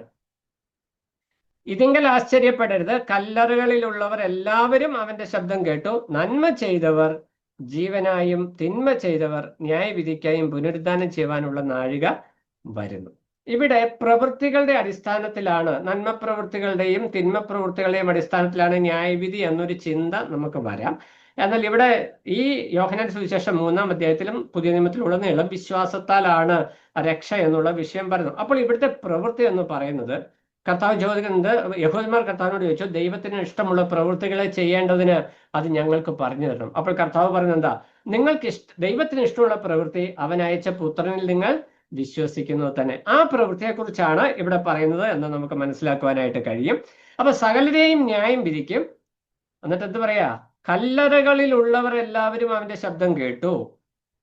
ഇതാണ് ഞാൻ പുനരുദ്ധാനത്തിന്റെ വിവിധ തലങ്ങൾ. പുതിയ നിയമ കർത്താവ് സഭയെ ചേർക്കുവാനായിട്ട് വരുമ്പോഴും മരിച്ചു മൺമറഞ്ഞ വിശുദ്ധന്മാർ, പുതിയ നിയമത്തിൽ സഭാ കാലയളവിൽ മരിച്ചു മൺമറഞ്ഞു പോയ വിശുദ്ധന്മാർ കർത്താവിന്റെ കാഹളനാദം കേൾക്കുമ്പോൾ അവർ ഉയർക്കും. അവർക്ക് നന്മ ചെയ്തവർ നിത്യജീവങ്കിലേക്കായിട്ട് ഉയർക്കും എന്നുള്ളതാണ് വിഷയം. തിന്മ ചെയ്തവർ ന്യായവിധിക്കായിട്ട് പുനരുദ്ധാനം ചെയ്യും. ഇത് അന്ത്യന്യായവിധിയെ കുറിച്ചാണ് പറയുന്നത്. വെളിപ്പാട് പുസ്തകം 20-ാം അധ്യായം 11 തൊട്ട് 15 വരെ. അപ്പം വിശ്വാസികൾക്ക് ഉയർപ്പുമുണ്ട്, ന്യായവിധിയുണ്ട്. അവിശ്വാസികൾക്കും ഉയർപ്പുമുണ്ട്, ന്യായവിധിയുമുണ്ട്. ഇനി 29-ാം വാക്യത്തിലേക്ക് വരുമ്പോൾ പ്രവൃത്തികളുടെ അടിസ്ഥാനത്തിൽ ന്യായം വിധിക്കും. ഇത് ക്രിസ്തുവിന്റെ ന്യായാസനത്തിൽ നമ്മൾ ഈ വിഷയം കാണുന്നുണ്ട്. രക്ഷിക്കപ്പെട്ടതിന് ശേഷം നമ്മുടെ ജീവിതത്തിൽ നാം ചെയ്ത പ്രവൃത്തികൾക്ക് അനുസൃതമായി ന്യായവിധി ഉണ്ടാവും. ക്രിസ്തുവിന്റെ ന്യായാസനം എന്നുള്ള വിഷയം നമ്മൾ ഓൾറെഡി പഠിച്ചിട്ടുണ്ട്. അത് ക്ലാസ് അറ്റൻഡ് ചെയ്യാത്തവർക്ക് നമ്മുടെ BTA ഗ്രൂപ്പ് യൂട്യൂബ് ഗ്രൂപ്പിൽ അത് അവൈലബിൾ ആണ്. ക്രിസ്തുവിൽ വിശ്വാസികളായവർക്ക് അവരുടെ പ്രവൃത്തികൾക്ക് തക്ക ന്യായവിധി ഉണ്ട്. പ്രതിഫലം നഷ്ടപ്പെടത്തേ ഉള്ളൂ, പ്രതിഫലം തരിക മാത്രമാണ്, വേറെ പ്രശ്നമൊന്നുമില്ലെന്ന് പറഞ്ഞ് പഠിപ്പിച്ച് നമ്മളെ വഷളാക്കി കളഞ്ഞിരിക്കുകയാണ് ആളുകൾ. കാരണം നമുക്ക് അടിയുണ്ടെന്ന് പറഞ്ഞാൽ പേടിയാ, ഇഷ്ടമില്ല, എല്ലാം സുഖമാണ്, പ്രതിഫലം കിട്ടാതെ പോകത്തേ ഉള്ളതെന്ന് പറഞ്ഞാൽ എല്ലാം ഈസിയാണ്, വലിയ പ്രശ്നമില്ലല്ലോ. ആ പ്രശ്നമായിരുന്നു നമ്മുടെ ജീവിതത്തിലൊക്കെ കാണുന്നത്. ഇവിടെ വ്യക്തമായിട്ട് പറയുകയാണ്, കല്ലറുകളിൽ ഉള്ളവർ എല്ലാവരും അവന്റെ ശബ്ദം കേട്ടു. കർത്താവിന്റെ ശബ്ദം കേൾക്കുമ്പോൾ മരിച്ചുപോയ എല്ലാവർക്കും ഒരു പുനരുദ്ധാനം. അതിന് കാഹളനാദം എന്ന് ഫിഗറേറ്റീവ് ആയിട്ട് അല്ലെങ്കിൽ അങ്ങനെ പറയുന്നു. കർത്താവ് ഒരു വാക്ക് കൽപ്പിക്കുമ്പോൾ, കർത്താവിന്റെ ദൂതന്മാർ ഒരു വാക്ക് കൽപ്പിക്കുമ്പോൾ കല്ലറയിൽ മരിച്ചുപോയ എല്ലാവർക്കും പുനരുദ്ധാനമുണ്ട്. അതിന് വിവിധ നിരകൾ അല്ലെങ്കിൽ വിവിധ തലങ്ങൾ ആണ് ഉള്ളത്. വിശ്വാസികൾക്ക് പല തലങ്ങളുണ്ട്, നമ്മളത് ഓൾറെഡി പഠിച്ചതാണ്. സഭയ്ക്കുണ്ട്, പഴയ നിയമ ഭക്തന്മാർക്കുണ്ട്, മഹാപീഡന കാലത്തിന് ശേഷമുണ്ട്, 1000 ആണ്ട് വാഴ്ചയ്ക്ക് ശേഷം അന്ത്യന്യായവിധി നടക്കുമ്പോൾ അവിടെ സകല ജാതികൾക്കും, അവിശ്വാസികളായിരിക്കുന്ന എല്ലാവർക്കും അവിടെ പുനരുദ്ധാനമുണ്ട്, ശിക്ഷാവിധിയുമുണ്ട്. അതാ പറയുകയാണ്, നാഴിക വരുന്നു. 5-ാം അധ്യായം 30-ാം വാക്യത്തിലേക്ക് വരുമ്പോൾ, എനിക്ക് സ്വതവേ ഒന്നും ചെയ്യുവാൻ കഴിയുന്നതല്ല, ഞാൻ കേൾക്കുന്നത് പോലെ ന്യായം വിധിക്കുന്നു. എൻ്റെ ഇഷ്ടം പോലെ അല്ല, എന്നെ അയച്ചവന്റെ ഇഷ്ടമത്ര ചെയ്യുവാൻ ഇച്ഛിക്കുന്നത് കൊണ്ട് എൻ്റെ വിധി നീതിയുള്ളതാകുന്നു. കർത്താവ് തൻ്റെ ന്യായവിധി, കർത്താവ് അതിന് മുമ്പ് പറഞ്ഞ വിഷയം ഞാൻ ന്യായം വിധിക്കുമെന്നാണ് പറഞ്ഞത്. 30-ാം വാക്യത്തിൽ വരുമ്പോൾ കർത്താവ് അവിടെ പറയുകയാണ്, എൻ്റെ ന്യായവിധി നീതിയുള്ള ന്യായവിധിയാണ്. എന്താ? ഞാൻ സ്വതവേ ഒന്നും ചെയ്യുന്നില്ല, ഞാൻ കേൾക്കുന്നത് പോലെ ന്യായം വിധിക്കുന്നു. ഞാൻ എൻ്റെ ഇഷ്ടമല്ല, എന്നെ അയച്ചവന്റെ ഇഷ്ടമത്ര ചെയ്യുവാൻ ഇച്ഛിക്കുന്നത് കൊണ്ട് എൻ്റെ വിധി എന്ന് പറഞ്ഞാൽ, ഞാൻ കേൾക്കുന്നത് പോലെ. എന്ത് കേൾക്കുന്ന പോലെ? നമ്മൾ ഇന്ന് കേൾക്കുന്ന വിധി പോലെയല്ല, സാക്ഷികൾ പറയുന്ന മൊഴിക്കനുസരിച്ചുള്ള വിധിയല്ല. കർത്താവ് പറയുന്നത്, പിതാവായ ദൈവം എന്നോട് കൽപ്പിച്ചിരിക്കുന്ന ക്രമപ്രകാരമുള്ള ഒരു വിധി ഞാൻ നടത്തുന്നത് കൊണ്ട് എൻ്റെ വിധി നീതിയുള്ള വിധിയാണ്. അതാണ് കർത്താവ് ഇവിടെ പറയാനായിട്ട് ഉദ്ദേശിക്കുന്ന വിഷയം. എനിക്ക് സ്വതവേ ഒന്നും ചെയ്യാൻ എന്ന് പറഞ്ഞാൽ കർത്താവ് അശക്തനാണ് എന്നല്ല എൻ്റെ ആശയം. പിതാവും പുത്രനും പരിശുദ്ധാത്മാവും, ഈ 3 ആളത്വങ്ങൾ എല്ലാ പ്രവൃത്തിയിലും സമത്വമുള്ളവരായി, ഐക്യതയുള്ളവരായി, ഏകത്വമുള്ളവരായി പ്രവർത്തിക്കുകയും നിലകൊള്ളുകയും ചെയ്യുന്നു. 3 വ്യക്തിത്വങ്ങൾ സാരാംശത്തെ നമുക്കത് ഇങ്ങനെ ചിന്തിച്ചാൽ മനുഷ്യ ബുദ്ധിയിൽ വേണ്ടോളം ക്ലിക്ക് ചെയ്യത്തില്ല. എന്നാൽ ഏറ്റവും മനസ്സിലാകാൻ എളുപ്പമുള്ള വിഷയത്തിൽ പറഞ്ഞാൽ, 3 ആളത്വങ്ങൾ എല്ലാ നിലയിലും തുല്യരായി, ഒരേ ഭാവവും ഒരേ രൂപവും ഒരേ ആളത്വവും ഉള്ളവരായി നിൽക്കുന്നു. അവരുടെ പ്രവൃത്തികളും ഏകീഭാവം. പ്രവൃത്തി ഷെയർ ചെയ്യാറുണ്ട്. പ്രവൃത്തി ഷെയർ ചെയ്യുന്നത് കൊണ്ട് അതിലൊരു കുറവ്, എനിക്ക് സ്വതവേ ഒന്നും ചെയ്യാൻ കഴിയില്ല എന്ന് കർത്താവ് പറയുന്നത്, കർത്താവ് മനുഷ്യരൂപത്തിൽ നിന്ന് ശിഷ്യന്മാരോട് സംസാരിക്കുമ്പോൾ കേവലം ഒരു മനുഷ്യനായി മാത്രം യഹൂദന്മാർ കർത്താവിനെ കാണുമ്പോൾ കർത്താവ് പറയുകയാണ്, ഞാൻ എൻ്റെ മാനുഷിക ബുദ്ധിക്ക് അനുസരിച്ചല്ല ചെയ്യാൻ പോകുന്നത്, എനിക്ക് ആ നിലയിൽ ചെയ്യുവാനായിട്ട് പറ്റില്ല എന്ന് പറഞ്ഞാൽ കർത്താവിന് അധികാരമില്ലെന്നല്ല. കർത്താവ് പറയുന്നത് എൻ്റെ പിതാവിൻ്റെ ഇഷ്ടത്തിനനുസരിച്ചാണ് ന്യായം വിധിക്കുവാനായിട്ട് പോകുന്നത്. അപ്പോൾ നമ്മുടെ കർത്താവിൻ്റെ പ്രവൃത്തി കർത്താവ് വളരെ വ്യക്തമായിട്ട് സ്ഥാപിച്ചെടുക്കുകയാണ്. ഞാനും പിതാവും ഒന്നാണ്, ഞാൻ പിതാവിന് സമനാണ്, ഞാൻ ദൈവമാണ് എന്നുള്ള വിഷയം വ്യക്തമായിട്ട് ഓർപ്പിക്കുകയാണ്. ഇനി മുമ്പോട്ടുള്ള വാക്യം 31 മുതലുള്ള വാക്യങ്ങളിൽ കർത്താവിനെ കുറിച്ചുള്ള 5 സാക്ഷ്യങ്ങളാണ്, 5 പേരുടെ സാക്ഷ്യങ്ങൾ.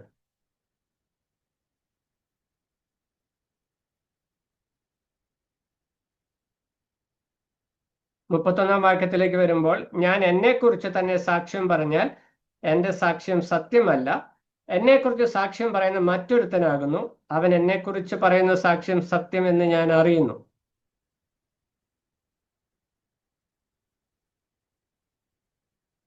ആ സെക്ഷൻ 5-ാം അധ്യായം 30 തൊട്ട് 40 വരെയുള്ള വാക്യങ്ങൾക്ക് നമുക്ക് ക്രിസ്തുവിന്റെ സാക്ഷ്യം എന്ന് ഹെഡിങ് കൊടുത്താൽ നമുക്ക് അതിനടിയിലേക്ക് 5 നിലയിലുള്ള സാക്ഷ്യങ്ങളെ നമുക്ക് കാണുവാനായിട്ട് കഴിയും. അതുകൂടെ പറഞ്ഞ് ഇന്നത്തെ ക്ലാസ് ഒത്തിരി നീണ്ടുപോകാതെ ഒന്ന് ചുരുക്കാൻ വേണ്ടിയാണ് ഞാനത് പറയുന്നത്. കർത്താവ് പറയുന്ന 5 സാക്ഷ്യങ്ങൾ. ഒന്നാമത്തെ വിഷയം, ക്രിസ്തു തന്നെ കുറിച്ച് തന്നെ സാക്ഷ്യം പറയുന്നു. 5:19 മുതൽ 29 വരെ. നമ്മൾ ഓൾറെഡി ആ വാക്യങ്ങൾ കവർ ചെയ്ത് വന്നതാണ്. നമ്മൾ ഈ വിഷയത്തിൽ ക്രിസ്തുവിന്റെ സാക്ഷ്യം, അത് കർത്താവ് തന്നെ കുറിച്ച് പറയുന്ന സാക്ഷ്യമാണ്. ഞാൻ ദൈവമാണ്, ഞാൻ പിതാവിന് സമനാണ്, പിതാവ് ചെയ്യുന്നതൊക്കെ ഞാനും ചെയ്യുന്നു, പിതാവ് പറയാത്തതൊന്നും ഞാൻ ചെയ്യാറില്ല എന്ന് കർത്താവ് തന്നെ സാക്ഷ്യം പറഞ്ഞ് താൻ ദൈവമാണെന്ന് സാക്ഷിക്കുന്നു. ക്രിസ്തു തന്നെ കുറിച്ച് തന്നെ സാക്ഷ്യം പറയുന്നു. 5:19 മുതൽ 29 വരെ. അടുത്തത്, പിതാവ് പുത്രന്റെ സാക്ഷ്യത്തിൽ കൂടി പുത്രനെ സാക്ഷ്യപ്പെടുത്തുന്നു. പിതാവ് പുത്രന്റെ സാക്ഷ്യത്തിൽ കൂടി പുത്രനെ സാക്ഷ്യപ്പെടുത്തുന്നു.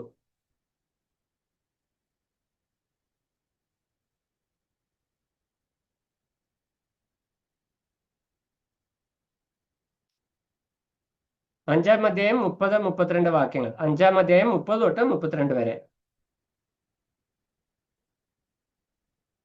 അവിടെ ഞാൻ പറയാനായിട്ട് ആഗ്രഹിച്ച വിഷയം ഇത്രയേ ഉള്ളൂ.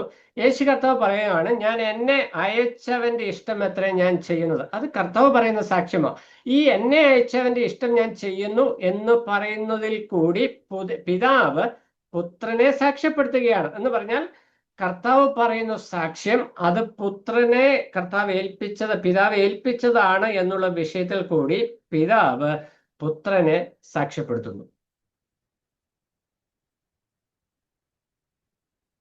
മനസ്സിലായി എന്ന് വിചാരിക്കുന്നു. അവിടെ 30-ാം വാക്യത്തിന്റെ 2-ാം ഭാഗം, അവിടെയാണ് വാക്യം വായിക്കുന്നത്. ഞാൻ എൻ്റെ ഇഷ്ടമല്ല, എന്നെ അയച്ചവന്റെ ഇഷ്ടം എത്ര ചെയ്യുവാൻ ഇച്ഛിക്കുന്നത് കൊണ്ട് എൻ്റെ വിധി നീതിയുള്ളതാകുന്നു. അത് കർത്താവ് പറയുന്നു. 31-ാം വാക്യത്തിലേക്ക് വരുമ്പോൾ, ഞാൻ എന്നെക്കുറിച്ച് തന്നെ സാക്ഷ്യം പറഞ്ഞാൽ എൻ്റെ സാക്ഷ്യം സത്യമല്ല, എന്നെക്കുറിച്ച് സാക്ഷ്യം പറയുന്ന മറ്റൊരുത്തനാകുന്നു, അവൻ എന്നെക്കുറിച്ച് പറയുന്ന സാക്ഷ്യം സത്യം എന്ന് ഞാൻ അറിയുന്നു.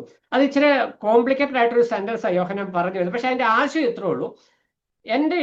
ഞാൻ എൻ്റെ ഇഷ്ടമല്ല, എന്നെ അയച്ചവന്റെ ഇഷ്ടം എത്ര ചെയ്യുന്നത്. അപ്പോൾ കർത്താവ് ആ സാക്ഷ്യം പറയുമ്പോൾ പിതാവ് പുത്രനെ ഫലമേൽപ്പിച്ച വിഷയമാണ് പുത്രൻ ചെയ്യുന്നത് എന്ന് പിതാവ് സാക്ഷ്യം പറയുന്നു. പിടികിട്ടിയെന്ന് വിചാരിക്കുന്നു. ഞാൻ എൻ്റെ പിതാവിന്റെ ഇഷ്ടം ചെയ്യുന്നു എന്ന് പറയുമ്പോൾ പിതാവ് പുത്രനെ ഏൽപ്പിച്ച ദൗത്യം അത് നിറവേറ്റുന്നു എന്ന് പിതാവ് സാക്ഷ്യം പറയുന്നതിന്റെ ആശയം.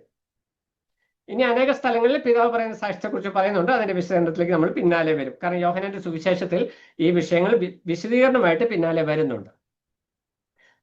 മൂന്നാമത്തെ വിഷയം, പിതാവ് യോഹന്നാൻ സ്നാപകനിൽ കൂടി പുത്രനെ സാക്ഷ്യപ്പെടുത്തുന്നു. പിതാവ് യോഹന്നാൻ സ്നാപകനിൽ കൂടി പുത്രനെ സാക്ഷ്യപ്പെടുത്തുന്നു. 33 മുതൽ 5-ാം അധ്യായം 33 മുതൽ 35-ാം വാക്യം വരെ.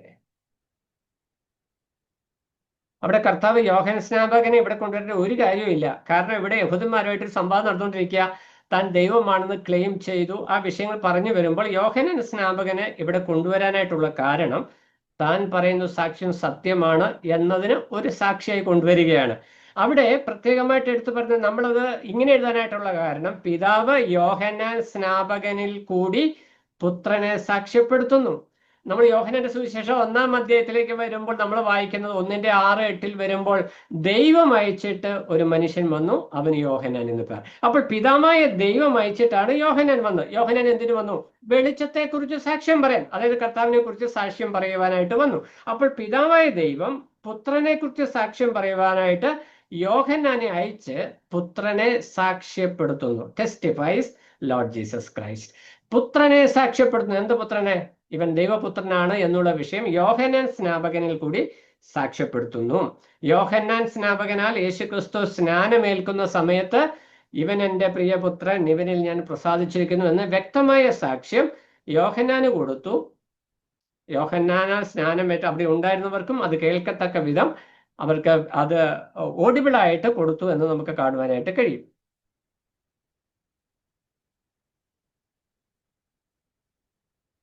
നാലാമതായിട്ട് പിതാവ് പുത്രന്റെ പ്രവൃത്തികളിൽ കൂടി പുത്രനെ സാക്ഷ്യപ്പെടുത്തുന്നു. പിതാവ് പുത്രന്റെ പ്രവൃത്തികളിൽ കൂടി പുത്രനെ സാക്ഷ്യപ്പെടുത്തുന്നു. 36-ാം വാക്യം, എനിക്ക് യോഹന്നാന്റെ സാക്ഷ്യത്തിലും വലിയ സാക്ഷ്യമുണ്ട്. പിതാവ് എനിക്ക് അനുഷ്ഠിപ്പാൻ തന്നിരിക്കുന്ന പ്രവൃത്തികൾ, ഞാൻ ചെയ്യുന്ന പ്രവൃത്തികൾ തന്നെ പിതാവ് എന്നെ അയച്ചു എന്ന് എന്നെ കുറിച്ച് സാക്ഷീകരിക്കുന്നു. വളരെ പ്ലെയിൻ ആയിട്ട് കൃത്യമായിട്ട് കർത്താവ് പറയുന്നു, ഞാൻ ചെയ്യുന്ന പ്രവൃത്തികൾ തന്നെ പിതാവ് എന്നെ അയച്ചു എന്നതിന് സാക്ഷ്യമായിരിക്കുന്നു. അപ്പൊ അതിന് കർത്താവ് പറഞ്ഞെന്താ? പിതാവ് ചെയ്യുന്ന പ്രവൃത്തികളൊക്കെ തന്നെ ഞാനും ചെയ്യുന്നത്, ഞാനും പിതാവ് ഒന്നാകുന്നു, ഞാൻ പിതാവിനോട് സമനാകുന്നു. ഇവിടെ കർത്താവ് പറയുകയാണ്, കർത്താവ് അവിടെ 3 പ്രയോഗങ്ങൾ എടുത്ത് പറയും. 1, എനിക്ക് അനുഷ്ഠിപ്പാൻ തന്നിരിക്കുന്ന പ്രവൃത്തികൾ. 2, ഞാൻ ചെയ്യുന്ന പ്രവൃത്തികൾ. ഇത് അപ്പൊ ഇത് നമ്മുടെ ജീവിതമായിട്ട് ബന്ധപ്പെട്ട ഒരു വിഷയം കൂടിയാണ്. ദൈവം നമ്മളെ ഭരമേൽപ്പിച്ചിരിക്കുന്ന ശുശ്രൂഷകൾ തന്നെ നാം ചെയ്യണം. അത് ചെയ്യേണ്ടതുപോലെ ചെയ്യണം. ഇന്ന് നമ്മൾക്ക് ബോധിച്ചതുപോലെ നമ്മൾ ശുശ്രൂഷകൾ ചെയ്യുന്നത്. പക്ഷേ പിതാവ് പുത്രന് അനുഷ്ഠിപ്പാൻ കൊടുത്ത പ്രവൃത്തികൾ അത് കൃത്യമായി പുത്രൻ അനുഷ്ഠിച്ചു. അത് എന്തായിരുന്നു, അല്ലെങ്കിൽ പിതാവ് എന്ത് പ്രവൃത്തികളാണ് പുത്രനെ ഏൽപ്പിച്ചത് എന്ന് പുത്രന്റെ പ്രവൃത്തികൾ സാക്ഷ്യപ്പെടുത്തുന്നു. അതുപോലെ ചെയ്തു. അപ്പൊ സുവിശേഷ വേല ചെയ്യുമ്പോഴും, സഭയിലിടെ ശുശ്രൂഷ ചെയ്യുമ്പോഴും, ഡീക്കൻ ശുശ്രൂഷ ചെയ്യുമ്പോഴും, എന്ത് ആത്മീക ശുശ്രൂഷ ചെയ്യുമ്പോഴും നമ്മുടെ ഹൃദയത്തെ ഭരിക്കേണ്ട വിഷയം അനുഷ്ഠിപ്പാൻ തന്ന പ്രവൃത്തികൾ അത് ഏൽപ്പിക്കപ്പെട്ടതുപോലെ തന്നെ കൃത്യമായി ചെയ്യുവാനായിട്ട് കഴിയണം.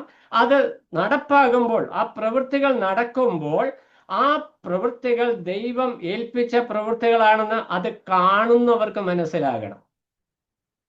അങ്ങനെയൊക്കെയാണോ നമ്മൾ ചെയ്യുന്നത്?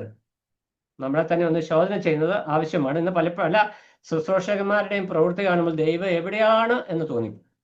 കാരണം ദൈവവചനവുമായിട്ട് യാതൊരു ബന്ധവുമില്ലാത്ത വചന വിരുദ്ധമായ നിലയിൽ സഭയെ നയിക്കുകയും പരിപാലിക്കുകയും വേലസ്ഥലത്തും ഒക്കെ നിൽക്കുന്ന പ്രവൃത്തികൾ, അതിൻ്റെയൊക്കെ കോൺസിക്വൻസാ ഇന്ന് നമ്മൾ കാണുന്ന ആത്മീക അധപ്പതനങ്ങൾ എന്ന് ഒറ്റ വാക്കിൽ പറഞ്ഞ് കടന്നു പോകുന്നു. കാരണം കർത്താവ് തൻ്റെ ജീവിതത്തിൽ വ്യക്തമായി, പിതാവ് എനിക്ക് അനുഷ്ഠിപ്പാൻ തന്ന പ്രവൃത്തികൾ അതെന്താണെന്ന് നിങ്ങൾ കഴിയണമെങ്കിൽ നിങ്ങൾ എൻ്റെ പ്രവൃത്തിയെ നോക്കിയാൽ മതി. ഞാൻ ചെയ്യുന്ന പ്രവൃത്തികൾ തന്നെ എന്നെക്കുറിച്ച് സാക്ഷ്യം പറയുന്നു. 5-ാമത്തെ പോയിന്റ്, പിതാവ് തിരുവെഴുത്തുകളിൽ കൂടി പുത്രനെ സാക്ഷ്യപ്പെടുത്തുന്നു. പിതാവ് തിരുവെഴുത്തുകളിൽ കൂടി പുത്രനെ സാക്ഷ്യപ്പെടുത്തുന്നു. 37 മുതൽ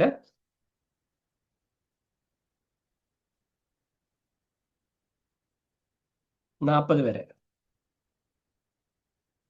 39-ാം വാക്യം, നിങ്ങൾ തിരുവെഴുത്തുകളെ ശോധന ചെയ്യുന്നു, അവയിൽ നിങ്ങൾക്ക് നിത്യജീവനുണ്ട് എന്ന് നിങ്ങൾ അറിയുന്നുവല്ലോ. അത് ദൈവവചനത്തെക്കുറിച്ച്, നമ്മൾ ന്യായപ്രമാണത്തെക്കുറിച്ചും ഇന്ന് നമ്മൾ പറയുമ്പോൾ ദൈവവചനത്തെക്കുറിച്ചാണ്. കർത്താവ് പറയുമ്പോൾ അത് ന്യായപ്രമാണത്തെക്കുറിച്ചാണ്. ബേസിക്കലി അവിടെ പറയുന്നത്, ന്യായപ്രമാണത്തിലും പ്രവാചക പുസ്തകങ്ങളിൽ എഴുതിയിരിക്കുന്നത് എന്തിന്? നിങ്ങളത് ശോധന ചെയ്യുമ്പോൾ നിങ്ങൾ ചിന്തിക്കുന്നത് അതിൽ നിത്യജീവൻ ഉണ്ട് എന്ന് നിങ്ങൾ ചിന്തിക്കുന്നു. എന്നാൽ ആ തിരുവെഴുത്ത് അത് എന്നെക്കുറിച്ച് സാക്ഷ്യം പറയുന്നു.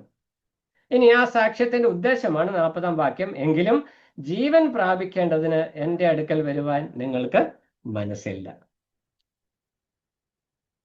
എന്ന് പറഞ്ഞാൽ, കർത്താവ് ഈ സാക്ഷ്യങ്ങൾ, നമ്മൾ 5 കൂട്ടം സാക്ഷ്യങ്ങളെ കുറിച്ച് നമ്മൾ കണ്ടു. പിതാവായ ദൈവം പുത്രനെ കുറിച്ച് സാക്ഷ്യപ്പെടുത്തുന്ന 5 തലങ്ങൾ നമ്മൾ കണ്ടു.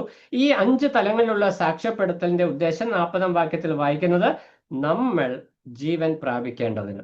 എന്നാൽ ഈ സാക്ഷ്യം കർത്താവ് തന്നിട്ടുണ്ട് എങ്കിലും ജീവൻ പ്രാപിക്കേണ്ടതിന് കർത്താവിന്റെ അടുക്കിലേക്ക് വരുവാൻ നിങ്ങൾക്ക് മനസ്സില്ല. അത് ഇസ്രായേൽ ജനത്തിന്റെ അവസ്ഥ, അല്ലെ ഈ പരീശന്മാരുടെയും സദുക്യരുടെയും അവസ്ഥയെക്കുറിച്ച് പറയുന്നു. അതാണ് ഈ വിഷയത്തിൽ നമുക്ക് കാണുവാനായിട്ട് കഴിയുന്നത്. അപ്പോൾ ഇന്ന് നമ്മൾ കടന്നുപോയ വിഷയങ്ങളിൽ കർത്താവിന്റെ പിതാവിനോടുള്ള സമത്വത്തിന് 6 കാര്യങ്ങൾ കണ്ടു. അതുപോലെ തന്നെ ന്യായവിധിയോടും നിത്യജീവനോടുള്ള ബന്ധത്തിൽ കർത്താവിന്റെ പ്രവൃത്തികളെയും പിതാവായ ദൈവം നൽകുന്ന സാക്ഷ്യത്തെയും ഇന്ന് നമ്മൾ കണ്ടു. നമ്മുടെ വിശ്വാസ ജീവിതത്തിൽ ഈ ഞാൻ ആദ്യം ഓർപ്പിച്ചതുപോലെ ദൈവാവബോധം, നമ്മൾ നിത്യജീവൻ പ്രാപിച്ചവരാണ്. കർത്താവ് പറഞ്ഞ ആ ഒരു സ്റ്റാൻഡ് ഉണ്ടല്ലോ, ദൈവം എന്നെ ഒരു ദൗത്യം ഏൽപ്പിച്ചിട്ടുണ്ട്, അതെന്താണെന്ന് നിങ്ങൾക്ക് അറിയണമെങ്കിൽ എൻ്റെ പ്രവൃത്തി നോക്കിയാൽ മതി. ഏറ്റവും സിമ്പിളാണ്. ഒരു വിശ്വാസിയുടെ ജീവിതം കാണുമ്പോൾ ആ വിശ്വാസി ഒരു വിശ്വാസിയാണെന്ന് മറ്റുള്ളവർക്ക് തോന്നണം. അത്രയും ലളിതമാണ് ഈ പഠനത്തിന്. നമ്മൾ ആരാ? നമ്മൾ ദൈവത്തിന്റെ മക്കൾ. കർത്താവ് ദൈവത്തിന്റെ പുത്രനാണ്, ദൈവപുത്രൻ. നമ്മൾ ദൈവത്തിന്റെ മക്കളാണ്. അപ്പോൾ നമ്മുടെ വിശ്വാസ ജീവിതത്തിൽ ഇതൊരൊറ്റ ദിവസം കൊണ്ട് നടക്കുന്ന കാര്യമല്ല.